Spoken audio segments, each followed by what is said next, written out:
જોરદાર તાળીઓ સાથે પહેલાં તો આપણે જે પેરેન્ટ્સ અને સ્ટુડન્ટ આવ્યા છે એમને વધાવીએ. હું મહેમાનોને વિનંતી કરીશ કે સ્ટેજ પર પોતાનું સ્થાન લેશે. અજયભાઈ વોરા, જીતેન્દ્રભાઈ ત્રાપસિયા, ચેતનભાઈ મુલાણી, નરસિંહભાઈ સવાણી, પ્લીઝ બધા જ મહેમાનો પોતપોતાનું સ્થાન લેશે. પેરેન્ટ્સ અને સ્ટુડન્ટ પોતાના વ્યસ્ત શેડ્યુલમાંથી પેરેન્ટ્સ ખાસ કરીને અમારા આમંત્રણને માન આપીને અહીંયા જે પધાર્યા છે, સરદારધામ વતી બધાનું સ્વાગત છે. અને આજનો આ પ્રોગ્રામ કદાચ બધાને મેસેજ મળ્યો હશે, કોઈ સોશિયલ મીડિયા થ્રુ, પોતપોતાના ફેમિલી ગ્રુપમાં. આજનો આ પ્રોગ્રામ વિશેષ છે. વિશેષ એટલા માટે છે કે આ પ્રોગ્રામ ફક્ત એ ગ્રુપના વિદ્યાર્થીઓ માટે છે. હવે અહીંયા જે વિદ્યાર્થીઓ બેઠા છે એ ગ્રુપના વિદ્યાર્થીઓ અને પેરેન્ટ્સ, એ રિઝલ્ટ આવ્યા પછી એના મનમાં ઘણી બધી ગળમથલ ચાલુ થઈ જ ગઈ છે.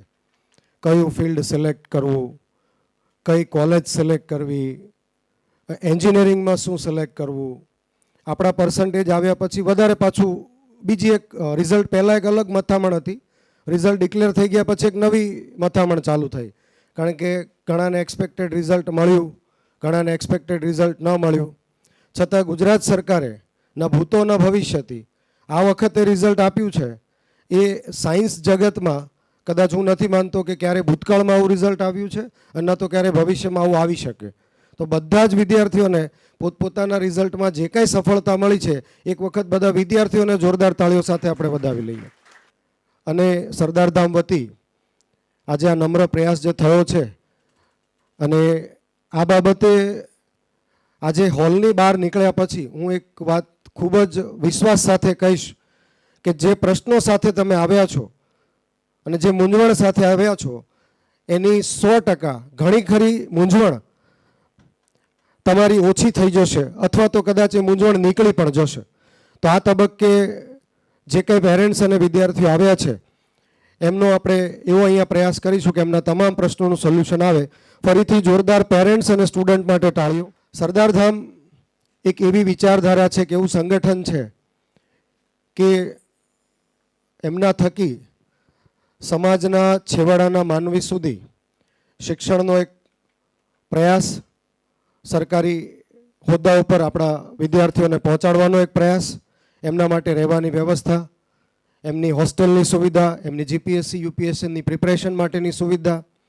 એક આપણે ડોક્યુમેન્ટરી હમણાં જ આપણે સરદારધામની નિહાળીશું, ત્યારે તમને વાસ્તવિક રીતે ખ્યાલ આવશે કે સરદારધામ એક એવા પ્રોજેક્ટ પર કામ કરી રહ્યું, એવા લક્ષ્યબિંદુ સાથે કામ કરી રહ્યું છે કે કદાચ આજ સુધીમાં કોઈ પણ સામાજિક સંસ્થાએ આવા લક્ષ્યબિંદુ સાથે ક્યારેય કોઈ પ્રોગ્રામ નિર્ધારિત કર્યો જ નથી.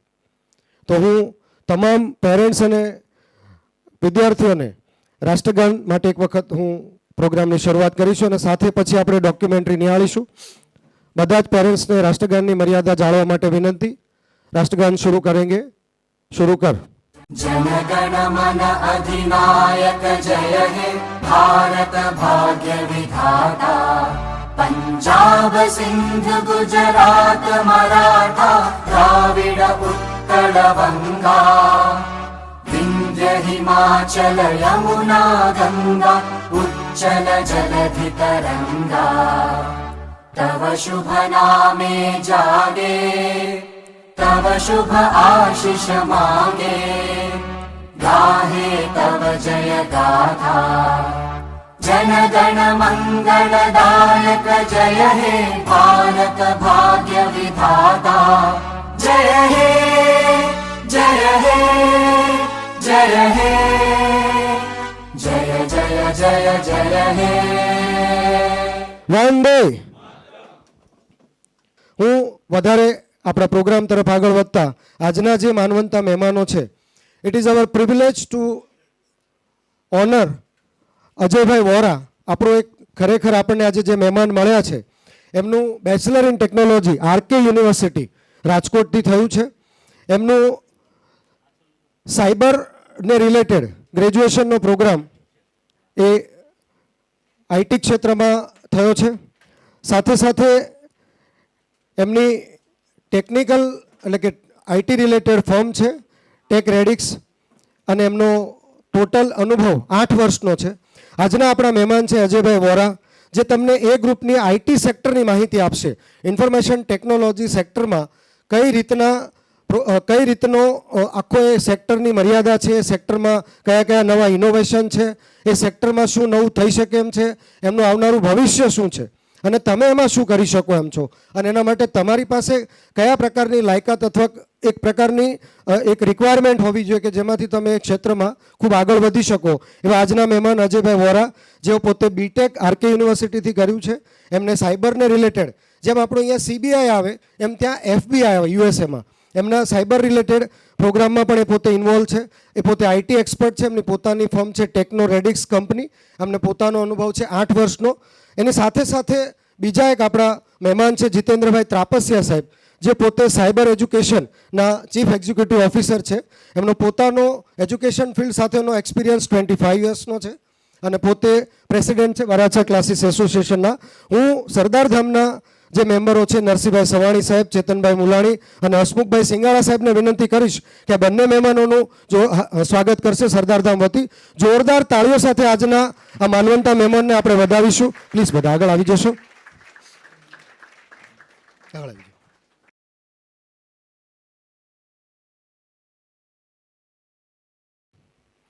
જોરદાર તાળીઓનો ગડગડાટ બંધ ન થવો જોઈએ. જ્યાં સુધી સ્વાગત વિધિ પૂરી ન થાય ત્યાં સુધી તાળીઓ બંધ ન થવી જોઈએ. હું મહેમાનોને વિનંતી કરીશ કે એમનો પ્રોગ્રામ એ આગળ વધારે. ભાઈ બહુ મસ્ત કીધું. અહીંયા જે વાલી અને સ્ટુડન્ટ બંને બેઠા છે. વાલીને એક પ્રશ્ન નહીં ખબર હોય, ખબર છે કોઈને? છોકરા ક્લાસમાં પૂછે નહીં. ભાઈએ એક મસ્ત વાત કીધી કે આ પરિવાર છે. આ અમને તો પહેલાં એવું ફીલ નથી થતું કે આ સેમિનાર છે. અમે થોડું ભણ્યા, અમારા નાના ભાઈઓ ભણવા જઈ રહ્યા છે. આ બંને વચ્ચેની જે કડી છે ને એ અમારે બનવાનું છે.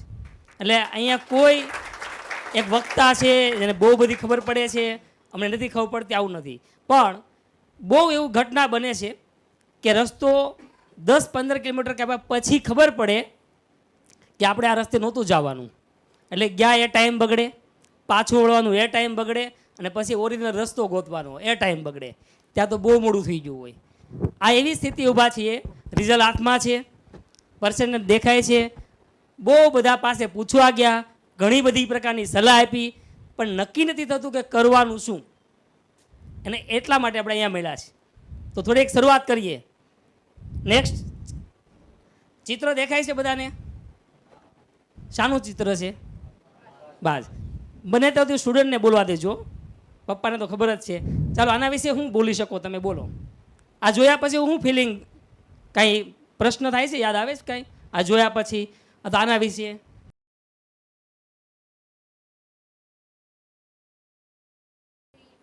આ એકલું ઉડે છે. ચાલો, બેનનું કેવું છે? બીજા કોઈનું?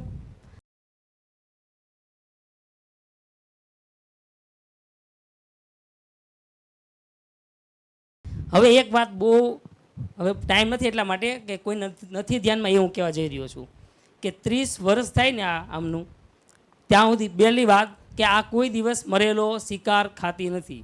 એ પોતે જાતે શિકાર કરે અને જાતે જ ખાય. આનો ગુણ છે. સૌથી ત્રીજી વાત, 30 વર્ષની ઉંમર થાય, એ વૃદ્ધ થવા આવે ત્યારે એ પોતે શિકાર કરી શકતું નથી, છતાં પણ એ કોઈ પર નિર્ભર નથી. એ પોતે પોતાના અંગો ખાઈને પોતાની જુવાની પાછી ઊભી કરે છે. તમે આ સર્ચ કરી લેજો ઘર જઈને. પોતાનું જ અંગ ખાવા લાગે અને પોતાની જુવાની ફરી ઊભી કરે. આ તાકાત છે આનામાં. એટલે આના પરથી એક વાત ધ્યાનમાં આવે કે આપણે ઘણીવાર એમ થાય રિઝલ્ટ ઓછું આવ્યું, બીજા 5 લોકો કેવાય આવે, આપણે વાલી ઘરેથી કે તારા ટકા જો, ચિંતા નહીં કરતા, આપણે આપણા પર જ કોન્ફિડન્સ રાખવાનો છે. ભગવાને ગીતામાં એક વાત સ્પષ્ટ કીધી છે, ઉદ્ધરે આત્મના આત્મનમ, તારો ઉદ્ધાર તારે જ કરવાનો છે. રાઈટ? ત્યાર પછી નેક્સ્ટ ચિત્ર જોઈએ. વિદ્યાર્થી બોલશે આમાં. તો શું દેખાય છે? હજી હરખું જુઓ, શું દેખાય છે? 64. બીજું કાંઈ વાલીને દેખાતું બોલજો. બસ અહીંયા જ પ્રશ્ન છે આપણો. પ્રશ્ન હોતી કહેજો. પાછળનું ચિત્ર દેખાય છે. ગુડ. હવે વિદ્યાર્થીનો પ્રશ્ન પૂછું, જો હવે મજા આવશે. આપણી પ્રોબ્લેમ ક્યાં છે ને તે આપણને એક જ દિશામાં દેખાય અને એક જ દેખાય. હમણાં પૂછું, વિદ્યાર્થી કહેજો, આ 8નો વર્ગ છે કે નહીં?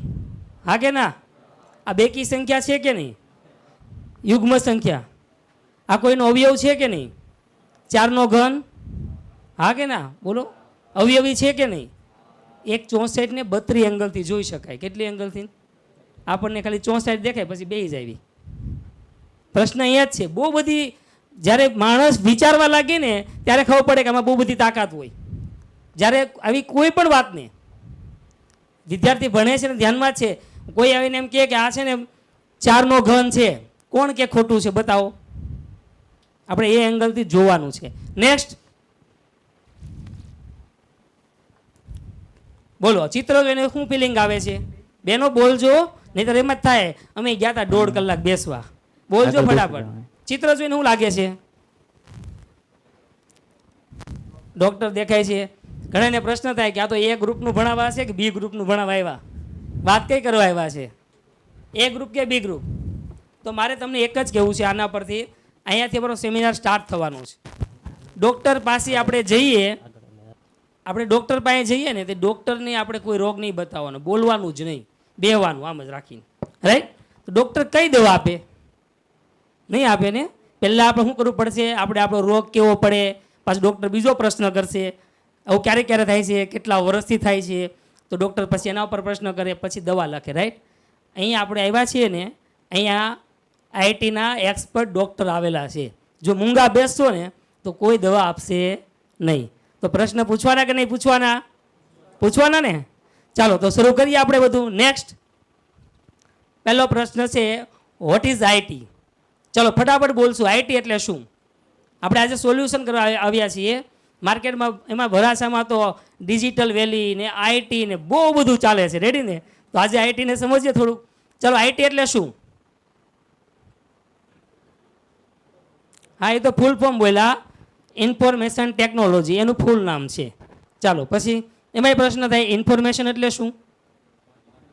માહિતી. આવું જ છે ને બધા મગજ માહિતી. તો થોડું ફરક છે બે વચ્ચે. ઇન્ફોર્મેશન એટલે માહિતી, આટલો અર્થ થાય છે. તો આઈટી વિશે થોડુંક જે નેક્સ્ટ કરીએ ભાઈ. બધાને company, Jio company, Airtel company આપણને 1.5 GB 2 GB વાપરવા આપે છે, રાઈટ? હા કે ના? જો એ 2 GB વાપરીએ નહીં ને તો એ ડેટા કહેવાય. યુટ્યુબ છે, આ યુટ્યુબ, એની પાસે અઢળક ડેટા છે. ડેટા અઢળક છે. ડેટાની કોઈ લિમિટેશન નથી. તમે જેટલું સર્ચ કરો ને એટલું જ ઇન્ફોર્મેશન કહેવાય, એટલી જ માહિતી. તમે જે બી સર્ચ કરો એટલી જ માહિતી કહેવાય. બાકી એમની પાસે તો ઢગલો ડેટા છે. એની પાસે ડેટા ખૂબ છે. તમારી પાસે 2 GB હોય અને તમે 1 GB જો સર્ચ કરો છો એટલી જ માહિતી તમને મળી. બસ આટલી જ ઇન્ફોર્મેશન. એટલે આપણે શું મેળવવું એ આપણા પર ડિપેન્ડ કરે. આની પાસે તો બહુ ખજાનો છે. નેક્સ્ટ, હવે આપણે જોઈએ આઈટીનું અંદર રિવોલ્યુશન. બધાને અનુભવ છે, બધા બોલતા હોય કે નોકિયાનું એવું એક પણ ઘર નહોતું કે નોકિયા ન હોય. હા કે ના? આજે નોકિયા કોઈના ઘરમાં લગભગ નહીં હોય. કારણ અપડેટ ન થયું, એન્ડ્રોઈડ ન સ્વીકાર્યું, અને એના કારણે માર્કેટમાંથી એમને જવું પડ્યું. તો જેમ જેમ જનરેશન બદલે ને તો એમ આપણે ખુદને બદલવું પડે. ઘણીવાર શું થાય, વાલી એમ કે વિદ્યાર્થી બદલે ને આપણે શું, પણ આપણે એવું બી સાંભળતા કે કૂવામાં હોય તો વેડામાં આવે. કારણ કે આપણને પણ માહિતી હશે તો આપણે એમને કહીશું કે યોગ્ય રસ્તો કયો. પહેલાં આપણે ખબર છે કે અલગ અલગ ઇન્ડસ્ટ્રી આવે. જે લોકો ઇન્ડસ્ટ્રીમાં છે ને ધ્યાનમાં છે, 1.0 2.0 બદલે છે. પહેલું સ્ટીમ એન્જિન શોધાણું, જેમ્સ વોટે ગોઈતું. જેમ્સ વોટે સ્ટીમ એન્જિન ગોઈતું એટલે એક નવી ક્રાંતિની શરૂઆત થઈ. ત્યાર પછી થોમસ આલ્વા એડિસને ઇલેક્ટ્રિકની દુનિયામાં પગ મૂક્યો, લેમ્પની શોધ કરી. 2.0 નવી ઇન્ડસ્ટ્રી આવી માર્કેટમાં, બહુ બધું આવ્યું. Next page. ત્યાર પછી ત્રીજું એક વિડીયો જોઈ લઈએ એટલે આમાં ખબર પડશે આપણને ચિત્રો પરથી કે જનરેશન કેમ Ancient બદલે. people depended on agriculture and lived near water. In the 18th century came the invention of the steam engine, which brought about a huge industrial revolution and facilitated the transportation of goods between countries for the first time in history. Then came the invention of the telephone, which allowed people to communicate with each other anywhere in the world. Then came the invention of the lamp in the 19th century, which illuminated people's lives. Then, after the concerted efforts of many scientists, came the invention of cars that facilitated the movement of people between cities. Biology developed in the 20th century, and DNA was discovered. And in chemistry, many elements were discovered and chemical compounds were made. It changed a lot of industries. Then came the invention of the internet in 1989, which changed the concept of communication in the world and made it a small village. Now we are at the threshold of a fourth industrial revolution. This includes 3D printing, autonomous driving, augmented reality, blockchain, the Internet of Things, and nanotechnology. Towards a bright and advanced future. Prevail for all mankind. Next ભાઈ, Ancient આ એક industry જોઈ શકીએ છીએ. Steam engine આવ્યું, ઇલેક્ટ્રિકની દુનિયા આવી અને થોડો બદલ આવ્યો, અને એ એટલે કે ઓટોમેશન, આઈટી, અને એના પર દુનિયા જવા લાગી. અને ચોથી વાત જે અત્યારે છે અને આવવાની છે, તો હું અજયભાઈને જ કહું કે હવે એક્સપર્ટ છે પોતે આઈટીના, તો શું છે અને શું આવવાનું છે, થોડી એના પર પ્રકાશ પાડશે અજયભાઈ. જય સરદાર. તો હવે આપણે જે ભવિષ્યમાં જવાના છીએ, આજથી લઈને હવેથી કોઈ પણ આપણે કામ કરશું ઇન્ડસ્ટ્રી 4.0 પ્રમાણે કરવાના છે. જો અહીંયા થોડું લખેલું છે cloud computing, big data, network, આ બધું ભવિષ્યમાં આવવાનું છે. કેવી રીતે આવશે હમણાં સ્ટેપ બાય સ્ટેપ આપણે જોઈશું. નેક્સ્ટ, આ છે ઇન્ડસ્ટ્રી 4.0નું પિક્ચર. તમે અહીંયા જુઓ બિગ ડેટા એનાલિટિક લખેલું છે. તો હમણાં થોડી વાર પહેલાં આપણને ક્વેશ્ચન પૂછવામાં આવ્યો ડેટા કોને કહેવાય. બરાબર, તમે માર્કેટમાં જો data analytic, data engineering, data સાયન્સના કોર્સ આવે છે. ઘણા લોકો ફોરેનમાં ડિગ્રી માટે પણ અહીંયા જાય છે. પછી આ બીજું છે એઆર અને વીઆર ટેકનોલોજી આવે. દાખલા તરીકે તમે પોકેમોન ગો પહેલાં જોયું હોય તો એ એઆર ટેકનોલોજી ઉપર બનેલી છે. પછી આ સમજી લો ક્લાઉડ કમ્પ્યુટિંગ. અત્યારે આપણે કોઈ પણ વેબસાઇટ ઓપન કરતા હોય તો એ સર્વર ઉપર હોય. મોસ્ટ ઓફલી ગૂગલ છે, માઇક્રોસોફ્ટ, એ બધાના ક્લાઉડ કમ્પ્યુટિંગ ટેકનોલોજી છે. આગળ આપણે જોઈશું એના સિલેબસ ને બધું. સાયબર સિક્યુરિટી, અત્યારે તમે જો બધા દેશમાં ખતરો હોય, જો અત્યારે આતંકવાદી જેટલું નુકસાન નથી કરતું ને એટલું સાયબર ફ્રોડથી નુકસાન થાય છે. તમે નેટ ઉપર લખજો 2024માં 10 ટ્રિલિયનનું નુકસાન થયેલું છે. આપણી ભારત દેશની ઇકોનોમી 4 ટ્રિલિયનની છે. એની બદલે આખા વર્લ્ડનું ભેગું થઈને ટોટલ 10 ટ્રિલિયનનું નુકસાન સાયબર ફ્રોડથી થયેલું છે. આ બધી ઇન્ડસ્ટ્રી જે છે જે આ હવેના ભવિષ્યમાં આવવાની છે. આપણને લાગે આઈટી ફિલ્ડ એટલે શું, તો તમે કેટલું વિચારી શકો, કાં તો વેબસાઇટ બનાવવાનું, એપ્લિકેશન બનાવવાનું, ગેમ બનાવવાનું, વધીને તમે આઈઓટી ડિવાઇસ લઈ ગયો, સ્માર્ટ વોચ બનાવવાનું હોય. બરાબર, એની સિવાય ઘણું બધું આઈટી ફિલ્ડમાં આવે છે. આપણે હવે નેક્સ્ટમાં આપણે જોઈશું આઈટી ફિલ્ડ વિશે. ઓકે, તો અહીંયા આઈટીના 2 ભાગ પડે છે. પહેલું આવે છે એક સોફ્ટવેર આવે છે, બીજો ભાગ છે આઈટીએમએસ. આઈટીએમએસ આપણે પછી રાખશું, પહેલાં આપણે સોફ્ટવેર આખી ઇન્ડસ્ટ્રી આપણે સમજીએ. તો સોફ્ટવેરમાં 3 રીતે આવશે. એક આવે છે વેબસાઇટ, વેબસાઇટમાં પછી એપ્લિકેશન અને આઈઓટી ડિવાઇસ. જે લોકો કોમ્પ્યુટર એન્જિનિયરિંગ કરતા હોય અથવા આઈટીમાં જતા હોય એ લોકો કોડિંગ કરશે, કોડિંગથી વેબસાઇટ બનાવશે, એપ્લિકેશન બનાવશે અથવા આઈઓટી ડિવાઇસ માટેનું કોડિંગ કરશે. નેક્સ્ટ, હવે અહીંયા તમને જે સમજાવવામાં આવે છે એ ઇન્ડસ્ટ્રી છે આખી. બરાબર, જો સૌથી પહેલાં આવ્યું હતું વેબ 1.0. કોઈને વેબસાઇટ વિશે ધ્યાનમાં હોય તો, અભ્યાસ ચાલુ હોય અથવા તો વેબસાઇટ વિશે ખબર હોય તો બોલી શકે છે. એટલે આપણે ઘણીવાર કેવું થાય કે આપણને ખોટું હોય તો સાચું થાય, એટલા માટે ધ્યાનમાં છે કોઈને. અહીંયા 1 2 3 લખેલું છે, આમાં કોઈ 1માં હોય, 2માં હોય કે 3માં હોય. તો આપણે માર્કેટમાં આપણે ઘણી જગ્યાએ બોર્ડ તો જોઈએ જ છીએ કે વેબ ડિઝાઇનના કોર્સ, વેબ ડેવલપર્સના કોર્સ. તો આપણે ઘણી વખત કેવું હોય, બીજાને જોઈને કંઈ લઈ લેતા હોય કે મારે વેબ ડિઝાઇનમાં જવું છે. ભલે વેબ ડિઝાઇનમાં જ જાઓ, પણ એકચ્યુઅલી એની હકીકત આપણને ખબર હોવી જોઈએ કે એકચ્યુઅલી વેબ ડિઝાઇનમાં આવે છે શું, એ ખબર નથી. પછી અડધે પૂગે ને પછી થાય કે આપણાથી નહીં થાય, પછી આપણે અટવાઈ જઈએ છીએ. તો આપણે એને 3 ભાગમાં જોઈ લઈએ કે આ કામ શું કરે છે વેબ ડિઝાઇન.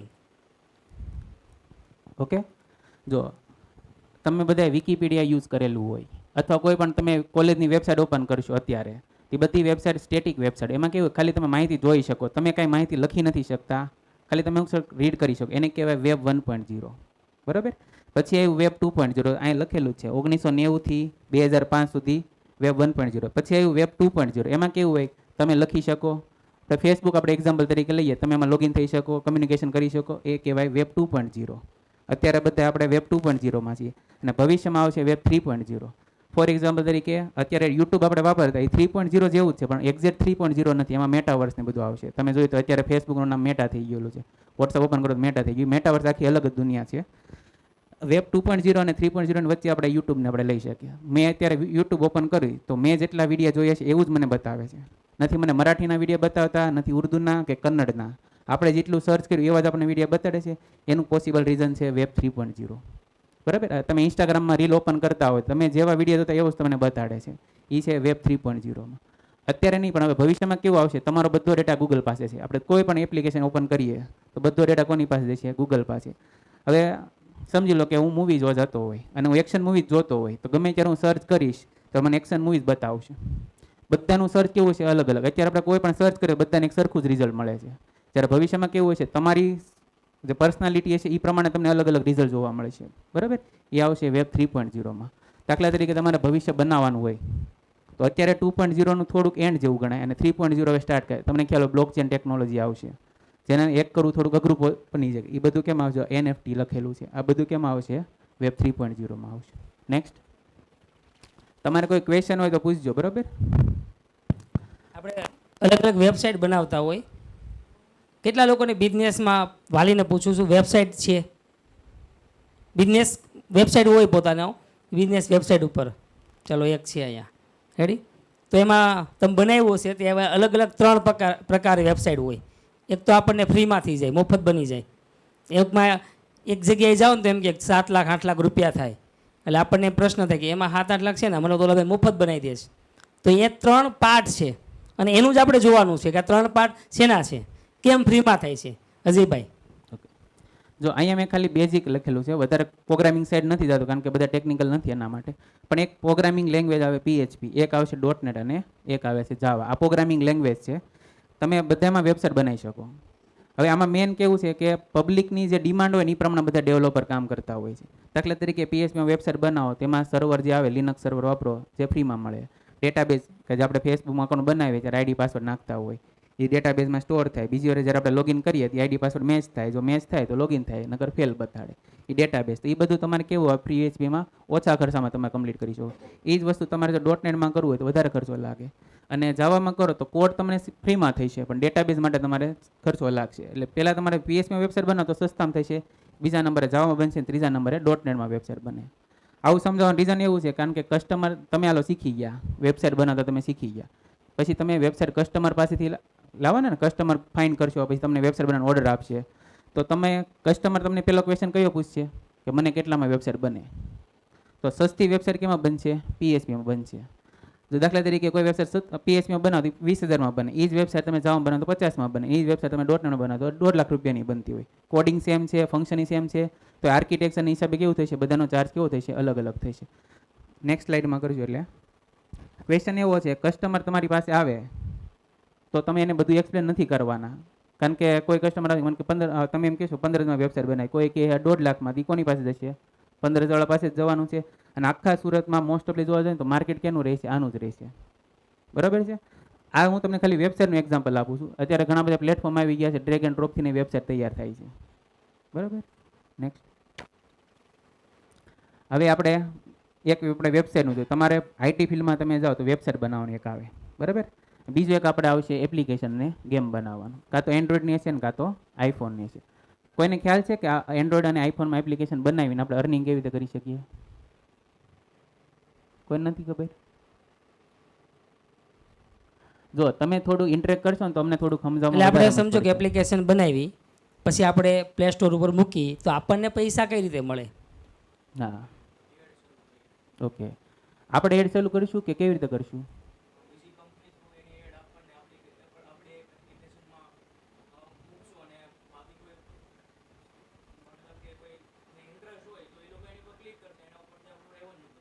ઓકે. હવે બીજા કોઈને કંઈ ખ્યાલ હોય બિંદાસ તમને જે ખબર હોય તમે બોલો, કારણ કે અહીંયા હું તમને ગાઈડન્સ આપવા માટે જ આવેલો છું. કોઈને નથી ખબર? તમારે IT ફિલ્ડમાં જવું છે તો તમને થોડુંક આઈડિયા હોય કે નહીં કે આપણે બધા શીખીને કરીશું હું? આ તો 12મું પૂરું થયું એવી રીતે આપણે ભણી લઈશું. પછી આપણે નેક્સ્ટ સ્લાઇડ કરજો. હું તમને થોડુંક યુટ્યુબનું અર્નિંગ સમજાવું એટલે તમને વધારે આઈડિયા આવશે. યુટ્યુબમાંથી પૈસા કેવી રીતે કમાઈશ બધાય? Okay, perfect. નંબર વ્યૂ જેટલા યુઝર વધારે જોઈશે એમ તમને પૈસા મળશે. પણ એને પૈસા આપશે કોણ? દાખલા તરીકે તમારી યુટ્યુબમાં ચેનલ છે, તમને પૈસા કોણ આપશે? યુટ્યુબ પાસે ક્યાંથી આવશે પૈસા? એડવર્ટાઇઝ કોણ આપશે? કસ્ટમર. હા, જો મારો કન્સેપ્ટ તમને એક સવાલ પૂછું છું, બોલો.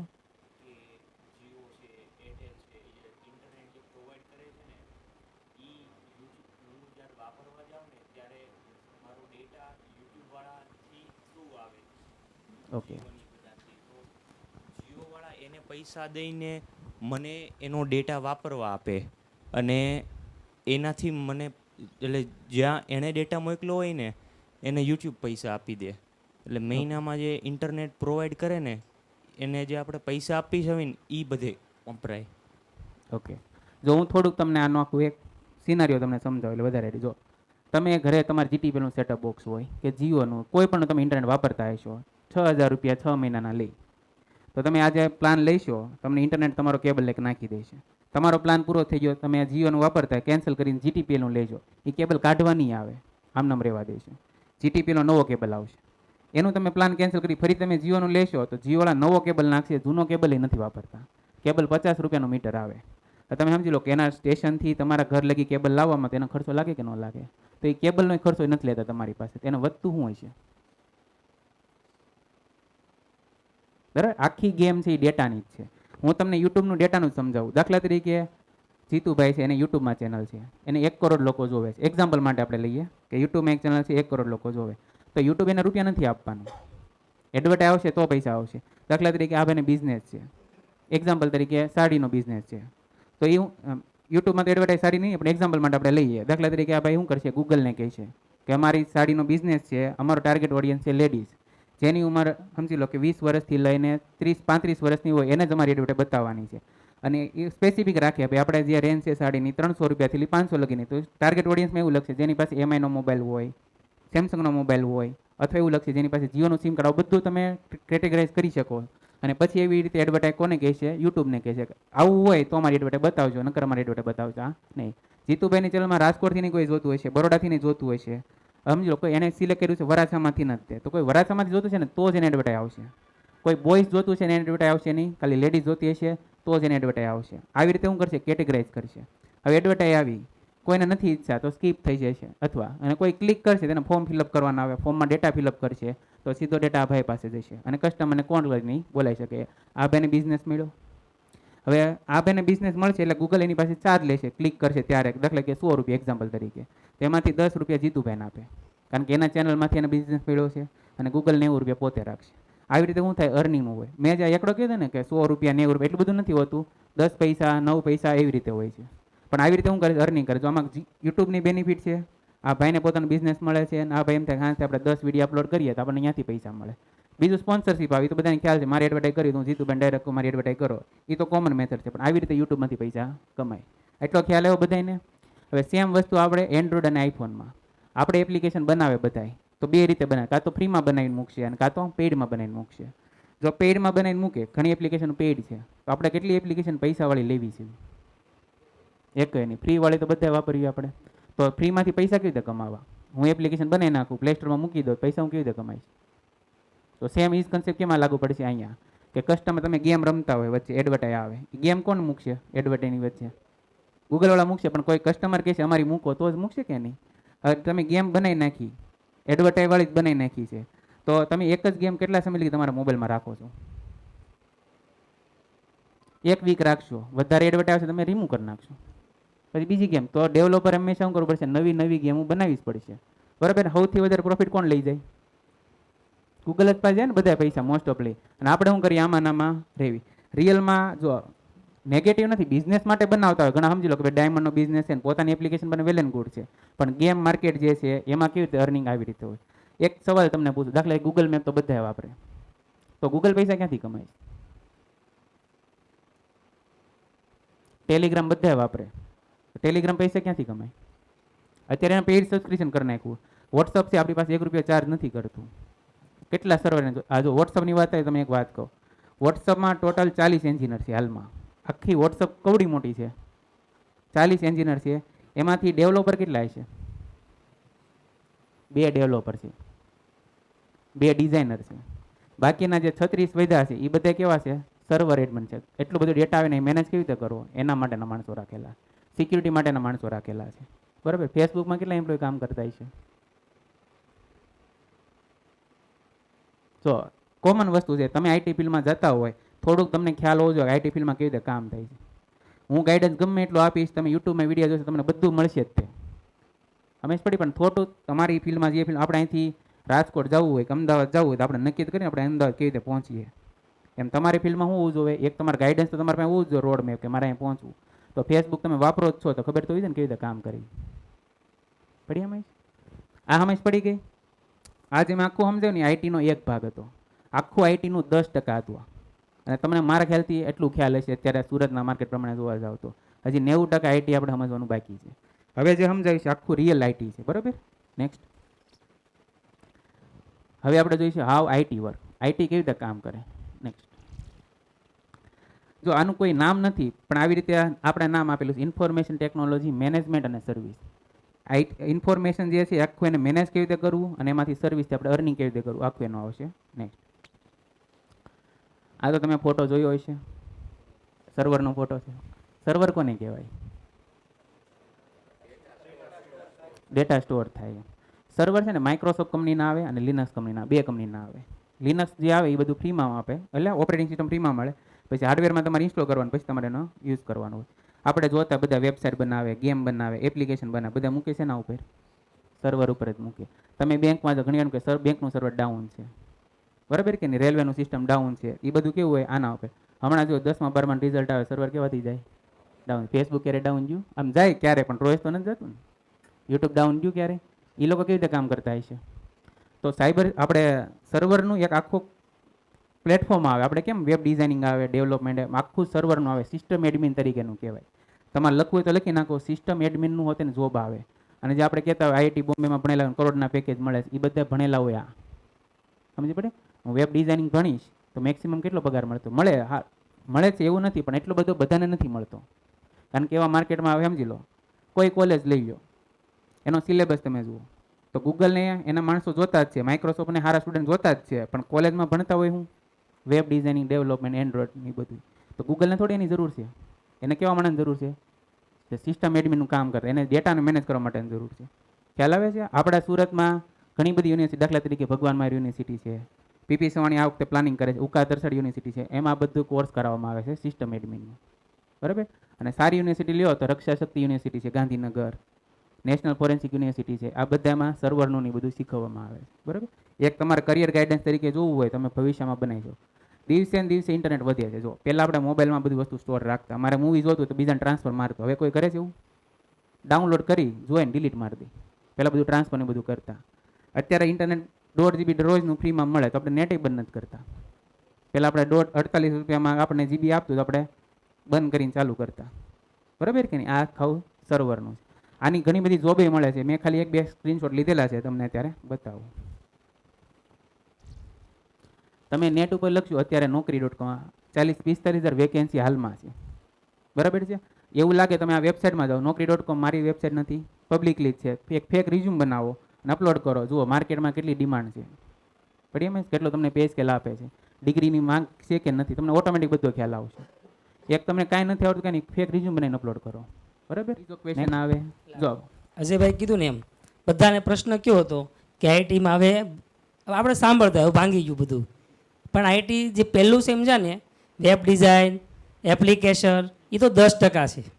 અને આજે ધીમે ધીમે ભલે અહીંયા બધા જેના પપ્પા પાસે વેબસાઇટ કે એવું નથી, પણ આવનાર બધી જ કંપનીને ધીમે ધીમે સર્વર પર જવું જ પડવાનું છે. અને બધી જ કંપનીને સર્વર સંભાળે એવા વ્યક્તિ જોઈએ.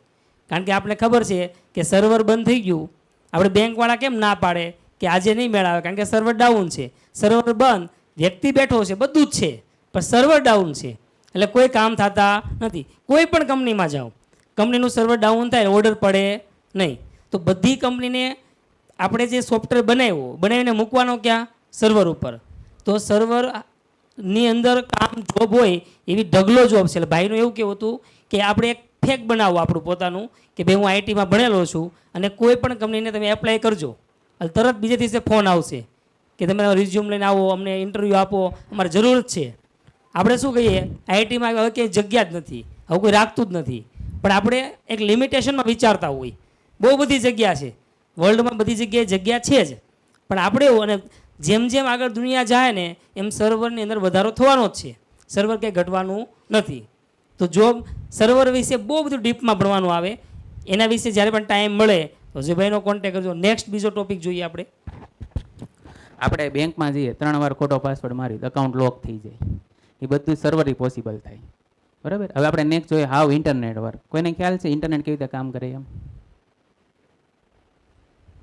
કોઈને નથી ખબર? ઓપ્ટિકલ ફાઈબરથી કામ કરે. ગુડ. બીજા કોઈ? આપણે એવું ભણતા ને કે મોબાઈલમાં વાત કરતા હોય તો સેટેલાઇટથી વાત થાય, ખબર છે?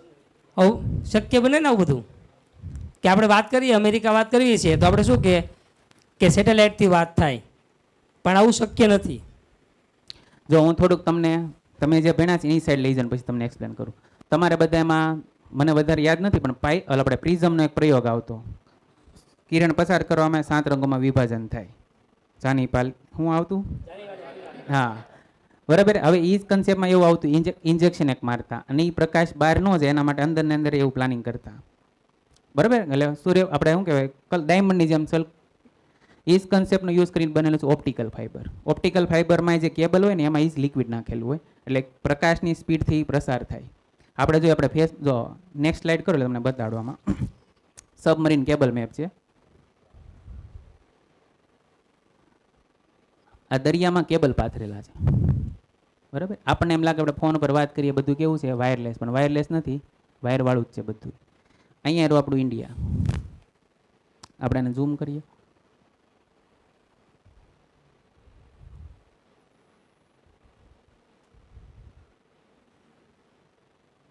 જો ટોટલ ભારતમાં જોવા જોઈએ ને તો 5 લોકેશન છે જ્યાંથી ઇન્ટરનેટની કનેક્ટિવિટી છે.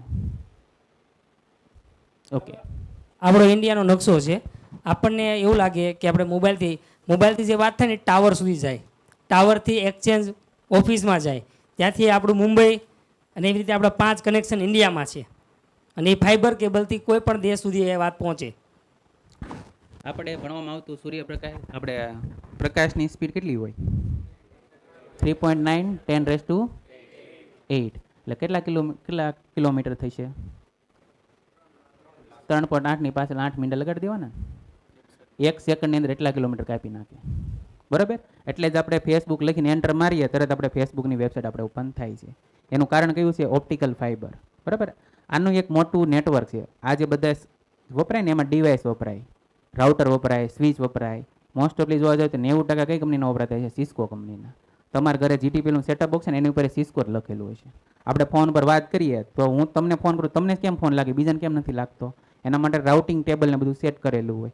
એમાં કોના ડિવાઇસ વપરાય? સિસ્કો. એ સિસ્કો એક કંપની છે જે આ બધા ડિવાઇસ બનાવે. બીજી ઘણી બધી કંપની છે, યુએસની કંપની છે, એમ જોવા જાય તો હુવાઈ કંપની છે, પણ એને ચાઇનાની છે એટલે એને કોઈ વાપરતું નથી. આપણે ઇન્ડિયામાં ધીમે ધીમે એન્ટ્રી લઈ છે. આ છે આખું સબમરીન કેબલ. બરાબર. આપણને એમ લાગે ઇન્ટરનેટ કેવી રીતે કામ કરે છે, એ અહીંથી કામ કરે. નેક્સ્ટ. હવે આ જે તમને બતાવ્યું સબમરીન કેબલ હતું, હવે ધીમે ધીમે સેટેલાઇટથી ઇન્ટરનેટ આવશે. તમને ખ્યાલ હોય આપણે ઈસરો જે કંપની છે એને અત્યાર લગીમાં કેટલા સેટેલાઇટ લોન્ચ કર્યા? તો નેક્સ્ટ કરજો, તમને બતાડજો કેટલા કરેલા છે. 150. આજનો સ્ક્રીનશોટ જ છે. અને આપણે એલન મસ્કને બધા ઓળખતા હોય એની કંપની છે સ્ટાર લિંક, એની સ્પેસએક્સ એક કંપની છે. એ લોકો ટોટલ કેટલા સેટેલાઇટ લોન્ચ કર્યા? અને એ લોકોનો પ્લાનિંગ છે સેટેલાઇટથી બધાને ઇન્ટરનેટ આપવાનું. સબમરીન કેબલ તો રહેવાના જ છે, પણ ધીમે ધીમે રિમૂવ કરશે અને સેટેલાઇટ દ્વારા ઇન્ટરનેટ આપણને મળશે. એની સ્પીડ વધારે હશે. બરાબર. નેટ થોડુંક હવે સસ્તું થશે. જુઓ, દિવસે ને દિવસે નેટ 4Gમાંથી 5G, 5Gમાંથી 6G, જેમ જેમ આપણે આગળ વધશું ડેટા બધો જનરેટ થશે. અને ડેટા જનરેટ થશે એટલે સ્ટોર કરવા પડશે, એના માટે સર્વરની જરૂર પડશે, અને એને આપણે સિક્યોર રાખવું પડે. કોઈક ડેટા લઈ જશે તો, એનો કોઈ મિસયુઝ કરશે તો. આપણે દિવસે દિવસે બધું કામ કરીએ, બધું કેમાં છે? વોટ્સઅપમાં. બધા આપણા પ્લાનિંગ કેમાં છે? વોટ્સઅપમાં. એ જ ડેટા કોઈક લઈ લેશે તો? આ તો આપણે નોર્મલ માણસ છીએ. આર્મીના લોકો કામ કરતા હોય, દેશ માટેનું કામ કરતા હોય, એના બધા કમ્યુનિકેશન કેમાં થવાનું છે? બરાબર. નેક્સ્ટ. તો આ એક છે ને આખી નેટવર્કની આખી મોટી એક ફિલ્ડ છે. એમાં બહુ મોટી જગ્યા. તમે હાલમાં લખશો ને સુરતમાં 2100 વેકેન્સી ખાલી છે, ખાલી સુરતમાં. માણસો મળતા નથી એટલે ક્યાંથી? બેંગ્લોરથી, પુણેથી માણસો અહીંયા કામ કરવા આવે છે નેટવર્કમાં. જો અહીંયા આપણે આ 2023નો છે. સિસ્કોએ એમઓયુ ટાઈપ કરેલો છે એના માટેના છે. નેક્સ્ટ કરજો. આ બીએલ છે, ભારત લિમિટેડ કંપની આવે ને એનું છે. આ બીજું છે આપણે ગુજરાત સમિટ જે થયું હતું સાયબરનું, વાઇબ્રેટ ગુજરાત, એમાં એમઓયુ થયેલો છે તૈયાર. નેક્સ્ટ કરજો. આ તમને એની જોબ માટેનું આપેલું. તમે ગૂગલમાં જઈને સર્ચ કરશો કે કેટલી વેકેન્સી છે, કેટલી સેલરી મળે છે, એ બધું તમને અહીંયા બતાવેલું છે. બરાબર. એટલે આપણે છે ને એનો મુદ્દો એ છે કે આપણે આઈટી વાળા પાસે જઈએ ને કોઈ પાસે, એટલે એમ કે એની કંઈ વેલ્યુ જ નથી. એ એટલે કહે છે કે એને ખુદને ખબર નથી, પણ આપણે એવું વિચાર લઈએ, એ બોલે એટલે આપણે શું કરીએ? સાચી વાત છે. એ એમ કે અત્યારે છે ને કરિયર આનું જ બને છે, એનું વેબ ડિઝાઇનનું જ, કારણ કે એની પાસે એ હોય. બધી જગ્યાએ પૂછવાનું, યુટ્યુબમાં જોવાનું, આવનાર ભવિષ્ય શેનું છે અને કઈ જગ્યાએ જોબની વેકેન્સી મળવાની છે, આ બધું ગૂગલ એવું લાગે તમે સર્ચ કરીને જોઈ શકો છો. આ બધું કે ભાઈ આટલી વેકેન્સીઓ સુરતમાં પડી છે ને બહારથી મંગાવવા પડે છે, કારણ કે આપણે ત્યાં નથી એટલા માટે. ઓકે. આપણે સુરતમાં એમ કહેવામાં આવે 2200 જેટલી આઈટી કંપની છે. એમાંથી 500 કંપની તો મોટી હશે ને, જેમાં 100 થી વધારે એમ્પ્લોય કામ કરતા હશે. બધા એમાં નેટવર્ક એડમિનની જરૂર પડે, સિસ્ટમ એડમિનની જરૂર પડશે. વેબસાઇટ બનાવશે, 50 થી વધારે વેબસાઇટ મૂકશે એટલે એની જરૂર પડશે. અત્યારે ગોડેડીમાં લઈ લે છે કે હોસ્ટિંગરમાંથી રેન્ટ ઉપર લઈ લે છે, પણ એક સમય તેવો આવશે જ્યારે 100 થી વધારે વેબસાઇટ પોતાના સર્વર એસ્ટાબ્લિશ કરવા પડશે. જેમ જેમ આઈટી વધશે એમ વધારે જરૂર કરવી પડશે સિસ્ટમ એડમિન, જે આગળ આપણે જોયું ત્યાંની, અને બીજું છે નેટવર્ક એડમિન. બરાબર. નેક્સ્ટ. આ મેં તમને 2 ફિલ્ડ બતાડી. ત્રીજી ફિલ્ડ જે છે એ છે ક્લાઉડ કમ્પ્યુટિંગ. અત્યારે તમે નેટ ઉપર લખજો કોઈ પણ જગ્યાએ ટોપ 10 આઈટી ફિલ્ડમાં એક આવશે ક્લાઉડ કમ્પ્યુટિંગ, એક આવશે સાયબર સિક્યુરિટી, ત્રીજા નંબર આવશે સિસ્ટમ એડમિન, ચોથા નંબરે વેબ ડેવલપમેન્ટ, એ બધું આવશે. અલગ અલગ વેબસાઇટમાં નંબર ઉપર નીચે હશે, પણ ટોપ 10 ફિલ્ડમાં તમે જોશો તો આ જ આવશે ક્લાઉડ કમ્પ્યુટિંગ. આ ક્લાઉડ કમ્પ્યુટિંગમાં કાંઈ નથી. જે તમારા સર્વર હતા અથવા તો કોઈ પણ તમારે સર્વિસ જોતી છે રેન્ટ ઉપર, એ તમને રેન્ટ ઉપર પ્રોવાઈડ કરશે. આપણે કરીએ નેક્સ્ટ. થોડુંક કંપની વિશે તમને સમજાવું. આ કંપનીનો લોગો તમે જોયો હશે, બધાએ વાપરેલું હશે. કેની કંપની છે? એમેઝોન. શું કામ કરે? ઓનલાઈન સેલિંગ કરે. આપણા રિલેટિવમાંથી ઘણા લોકો ઓનલાઈનમાંથી પૈસા કમાતા હોય છે, સેલ કરીને લાખો રૂપિયા કમાતા હોય છે. બરાબર છે. આ કંપનીનો ઓનર કોણ છે ખ્યાલ છે કોઈને? Jeff Bezos. અત્યારે કેટલામ નંબર છે વર્લ્ડમાં? બીજો નંબર છે. ચેન્જ થતો ઉપર નીચે, પહેલો બીજો. બરાબર. જેફ બેઝોસ જે છે એને આ આવક છે ને 10%ની જ આવક છે. તમે વિચાર કરો, આખા સુરતમાં બધા ઓનલાઈનનું કરે, બધું ભેગું કરે, એવી તો આખા વર્લ્ડમાં કેટલા કરતા હોય છે? એ આવક ભેગી કરે તો જેફ બેઝોસ માટે કેટલી થાય છે? 10% છે. એને આમાં કાંઈ રસ જ નથી. એની 90% આવક ક્યાંથી છે? એ છે AWS, એમેઝોન વેબ સર્વિસ. બરાબર. જો કઈ કઈ કંપની તમને બતાડે. નેક્સ્ટ કરજો. તમે ગૂગલમાં લખજો એપલ કંપની છે કે નહીં, એના બધા સર્વર કેના ઉપર છે? AWS ઉપર છે. એપલ કંપની લખેલું છે Apple spend more than $30 million on Amazon cloud every month. દર મહિને એપલ કંપની $330 million ચૂકવે છે, ખાલી રેન્ટ ચૂકવે છે ક્લાઉડ સર્વર વાપરવા માટે. નેક્સ્ટ. નેટફ્લિક્સ બધા નામ સાંભળ્યું છે તો અહીં લખેલું જ છે મોર દેન 1 લાખ સર્વર. બરાબર. હવે નેટફ્લિક્સ તો એની કમ્પેરિઝનમાં આવે ને, એમેઝોનનું પોતાનું છે એમેઝોન પ્રાઇમ, તો એ લોકો કોનું સર્વર વાપરે છે? નેટફ્લિક્સ AWSનું સર્વર વાપરે. આવું નથી. તમને જે કંપનીનું નામ મળે, દાખલા તરીકે GTU, આપણા ગુજરાતમાં ટોપ યુનિવર્સિટી આપણે મેન ગણી કઈ યુનિવર્સિટી ગણાય? GTUના સર્વર કેના ઉપર છે? AWS. આપણે GST બધા ભરે તો GSTના સર્વર કેના ઉપર છે? AWS. ઇવન તમે જીઓ લઈ લો તો જીઓના સર્વર કેના ઉપર છે? AWS. એરટેલના સર્વર કેના ઉપર છે? ડિફેન્સ સિસ્ટમમાં તમે લઈ લો, બધી જગ્યાએ મોસ્ટ ઓફલી કોના સર્વર વપરાય છે? AWS. ત્યારે જ વર્લ્ડમાં પહેલા નંબર બને ને. નેક્સ્ટ. જો જીઓ સાવન લઈ લો, કોઈ પણ તમે ઇન્ડસ્ટ્રી પકડશો, બધાના સર્વર કેના ઉપર છે? AWS ઉપર છે. એ ક્લાઉડ કમ્પ્યુટિંગમાં કેવું હોય કે હું સર્વર લઈશ તો મારે 5 લાખનું સર્વર આવે, એ સર્વર તમને રેન્ટ ઉપર આપશે. તમારો કોસ્ટિંગ 10-15 લાખનું થતું, એ ઘટાડીને કેટલે કરી નાખશે? લાખ રૂપિયા લગી લાવી દે. કંપનીને જ જોતું છે ને, તમે કોસ્ટ અમારો ઘટાડી ગયો, તમને પગાર આપવામાં કોઈ વાંધો નથી. બરાબર. તમે 10 લાખ રૂપિયા કંપનીનો બચાવતા હોય, તમને લાખ રૂપિયા પગાર આપો એને પહોંચાય. બરાબર. એના માટે છે ક્લાઉડ કમ્પ્યુટિંગ. ક્લાઉડ કમ્પ્યુટિંગમાં બીજી એક કંપની હોતી છે માઇક્રોસોફ્ટ. જો કેવું સૌથી પહેલાં આવ્યું AWS આવું લોજિક વાપર્યું અને પોતે એસ્ટાબ્લિશ કર્યું. પછી માઇક્રોસોફ્ટ આવ્યું. AWS કાંઈ નહોતું કરતું, માઇક્રોસોફ્ટ પાસેથી સર્વર લે, પોતે એસ્ટાબ્લિશ કરે અને રેન્ટ ઉપર આપે. માઇક્રોસોફ્ટ અમે શું કામ પાછળ રહીએ? પછી એને પોતાનું લોન્ચ કર્યું માઇક્રોસોફ્ટ અઝુરે. બરાબર. નેક્સ્ટ. જો અત્યારે જીઓ છે ને, એના પાર્ટનરશિપ કરેલી છે માઇક્રોસોફ્ટ સાથે.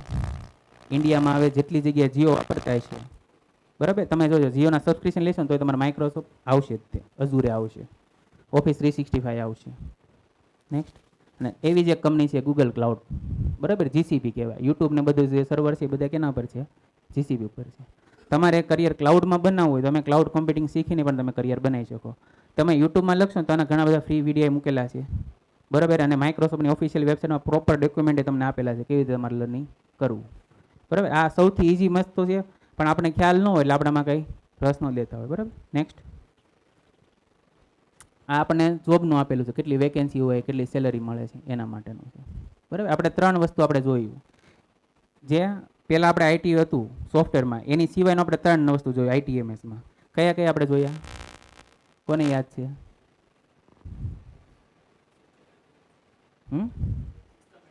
System admin. જો તમે બોલશો નહીં તો મને સમજ નહીં પડે, કારણ કે મારે તમને ઘણું બધું સમજાવવું છે.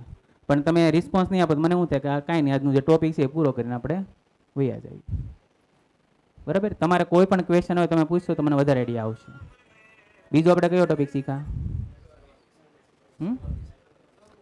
સર્વરનું, એ આપણે સિસ્ટમ એડમિન આપણે ગણી શકીએ, બરાબર. બીજું નેટવર્ક એડમિનિસ્ટ્રેટર, બરાબર. અને ત્રીજું ક્લાઉડ કોમ્પ્યુટિંગ. હવે આપણે જઈએ ચોથા ટોપિકમાં, સાયબર સિક્યુરિટી, બરાબર છે. અહીંયા એક વિડીયો અમે મૂકતા ભૂલી ગયા છે નરેન્દ્ર મોદી સાહેબનો, એમ કહે છે ભવિષ્ય આખું કેના ઉપર છે? સાયબર સિક્યુરિટી પર. હવે થોડુંક તમને એક્ઝામ્પલ આપું. આપણે આતંકવાદી ભારતમાં આવે એનો ઉદ્દેશ્ય શું હોય? આતંક ફેલાવવાનો. ઘરની બહાર કોઈ નીકળે નહીં, બરાબર ને, એનો એવો ઉદ્દેશ્ય હોય કે નહીં? હવે સમજી લો આતંકવાદી સ્માર્ટ છે, એ ભારતમાં આવે અને કોઈ કાર મેળામાં જઈને ગાડી ભાડે લઈ લે, બરાબર. અને કોઈ ફંક્શન ચાલતું હોય એમાં ગાડી જવા દે, જે 50-60 જણા પીલાણા, બરાબર છે. તો આવું કરીએ કે પછી મૂકીને વયો જાય, બીજા સિટીમાં જાય. આવું કરે તો એને પોલીસને પકડવો કેટલો અઘરો પડી જાય, તો એ પકડાઈ તો જાય છે ને. હવે થોડોક આતંકવાદી હજી સ્માર્ટ બને, સુરતમાં આવે, ઝુંપડપટ્ટીવાળા એરિયામાં જાય, કંઈ નથી કામ કરતા, એ લોકોને પૈસા આપે, એક ખૂન કરવાને 1000 રૂપિયા આપવામાં આવશે, બરાબર છે. તારે સાંજે 9 વાગે કાર્યક્રમ ચાલુ કરવાનો, રોજ ફોટો પાડીને મોકલી દેવાનો. એ અમદાવાદ બે છે, મુંબઈ બે છે, તો અહીંયા કામ ચાલુ જ થઈ જાય, તો પોલીસને એને પકડો કેટલો અઘરો પડી જાય. આ તો તોય ફિઝિકલમાં છે, ક્યારેક સ્કેચ બેચ આવી જાય ને આ પકડાઈ દેશે. ત્યારે સાયબરની દુનિયામાં કોઈ પકડાતું જ નથી. સાયબર ફ્રોડ થાય, તમે જોજો પોલીસ સ્ટેશનમાં જજો, કેસ નોંધશે, પકડાવાની શક્યતા કેટલી, બરાબર કે નહીં? તો આપણે શું કરવું પડે? સાયબર સિક્યુરિટીની બહુ મોટી ડિમાન્ડ છે, પણ એ ફિલ્ડમાં કોઈ અત્યારે આમ જોવા જઈએ ઘણા ગાંઠા લોકો જ છે, બરાબર. એમાં તમને નેટવર્ક એડમિન આવડતું હોવું જોઈએ, સિસ્ટમ એડમિન આવડતું હોય તો તમે સિક્યુરિટી પ્રોવાઈડ કરી શકશો, બરાબર. વેબસાઇટનું તમારી પાસે નોલેજ હોવું જોઈએ, બધું ફિલ્ડનું તમારે નોલેજ હોય છે તો તમે શું કરી શકશો? સાયબર સિક્યુરિટીમાં તમે એક્સપર્ટ બની શકો. હું થોડા તમને આ હેકર1 એક કંપની છે, બરાબર, હું થોડુંક તમને બતાડું. નેક્સ્ટ કરજો. હેકર1 કંપની શું કામ કરે? કોઈ કંપની એવી છે જે આઈટી કંપની છે, એની 50-60 પ્રોજેક્ટ હોય છે, અને એ લોકોને સિસ્ટમ કોઈ હેકર એની વેબસાઇટમાં હેક થાય કે નહીં ચેક કરાવવું છે, એ લોકો આ લોકોને મળશે કે અમારી કંપનીમાં ખામી છે, તમે ગોતીને આપો. એ લોકો પબ્લિકને બધાને કહે છે તમે આમાં ફાઇન કરીને આપો. એક્ઝામ્પલ તરીકે જીતુભાઈ હેકર1 કંપની છે, મારી કંપનીમાં ખામી ગોતી છે, હું એને કહીશ આટલી મારી વેબસાઇટ છે, મને ખામી ગોતીને આપો. એ હું કહે છે બધાને કહે છે તમને જેને આવડે તમે હેક કરીને બતાડો, એટલે એ પહેલેથી મારી પાસે 2 લાખ રૂપિયા લઈ લે એક્ઝામ્પલ તરીકે. તમે ફાઇન કરીને આપશો, તમને રિવોર્ડ આપશે કે તમે શું કર્યું, કંપનીને બચાવવામાં મદદ કરી. આખો હેકર1. જો અહીંયા એક છે ને વેબસાઇટમાં આ એક ક્વેરી લખેલી છે, WP JSON WP V2 users.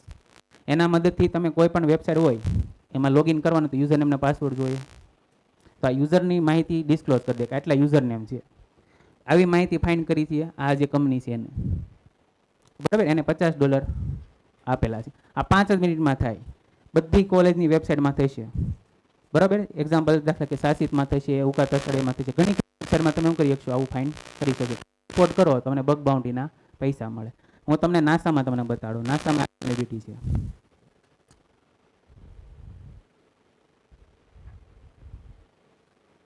જો તમે નાસાની વેબસાઇટમાં તમે આવું લખશો તો એમાં વલ્નરેબિલિટી છે. ઘણા એમ કહેતા ભાઈ નાસામાંથી ફાઇન કરેલી છે, બગ બાઉન્ટી, રિવોર્ડ આપે. આ તમારી સામે લાઈવમાં છે. હવે આનો રિપોર્ટ લખીને એને મોકલવાનો કે આની મદદથી તમારી વેબસાઇટ હેક થઈ શકે એમ છે. પણ એમાં આ સાયબર સિક્યુરિટીમાં આવો એમાં જે સ્લગમાં લખ્યું છે ને એના યુઝર નેમ છે, આ જે લખ્યું ને એના યુઝર નેમ છે. એટલે અહીંયા નાસાનું છે આ, મતલબ નાસા ખુદ સેફ નથી, એના યુઝર પાસવર્ડ બીજા જોઈ શકે છે. એટલે આ એની વેબસાઇટમાં ખામી કહેવાય. એ ખામી કોણ ગોતે? આ જે વિદ્યાર્થી ભણ્યા હોય એ ગોતીને એમને આપે, એમને એ લોકો પૈસા આપે. આમાં પણ અર્નિંગ થાય એમ, આ ઘર બેઠા પણ કરી શકાય. નેક્સ્ટ. હવે અત્યારે આપણે જે શીખ્યા એ થોડુંક તમને કરિયર ગાઈડન્સ માટેનું હતું. હવે 2-3 પ્રેક્ટિકલ તમને એવા બતાડવા. આપણે સાયબરના ફ્રોડ બની જતા હોય તો આપણે કેવી રીતે એમાં ફસાવી છે એ તમને અહીંયા એક બે પ્રેક્ટિકલ બતાડવી, તમને વધારે idea કે તમારે કેવી રીતે ધ્યાન રાખવું એમ. બરાબર.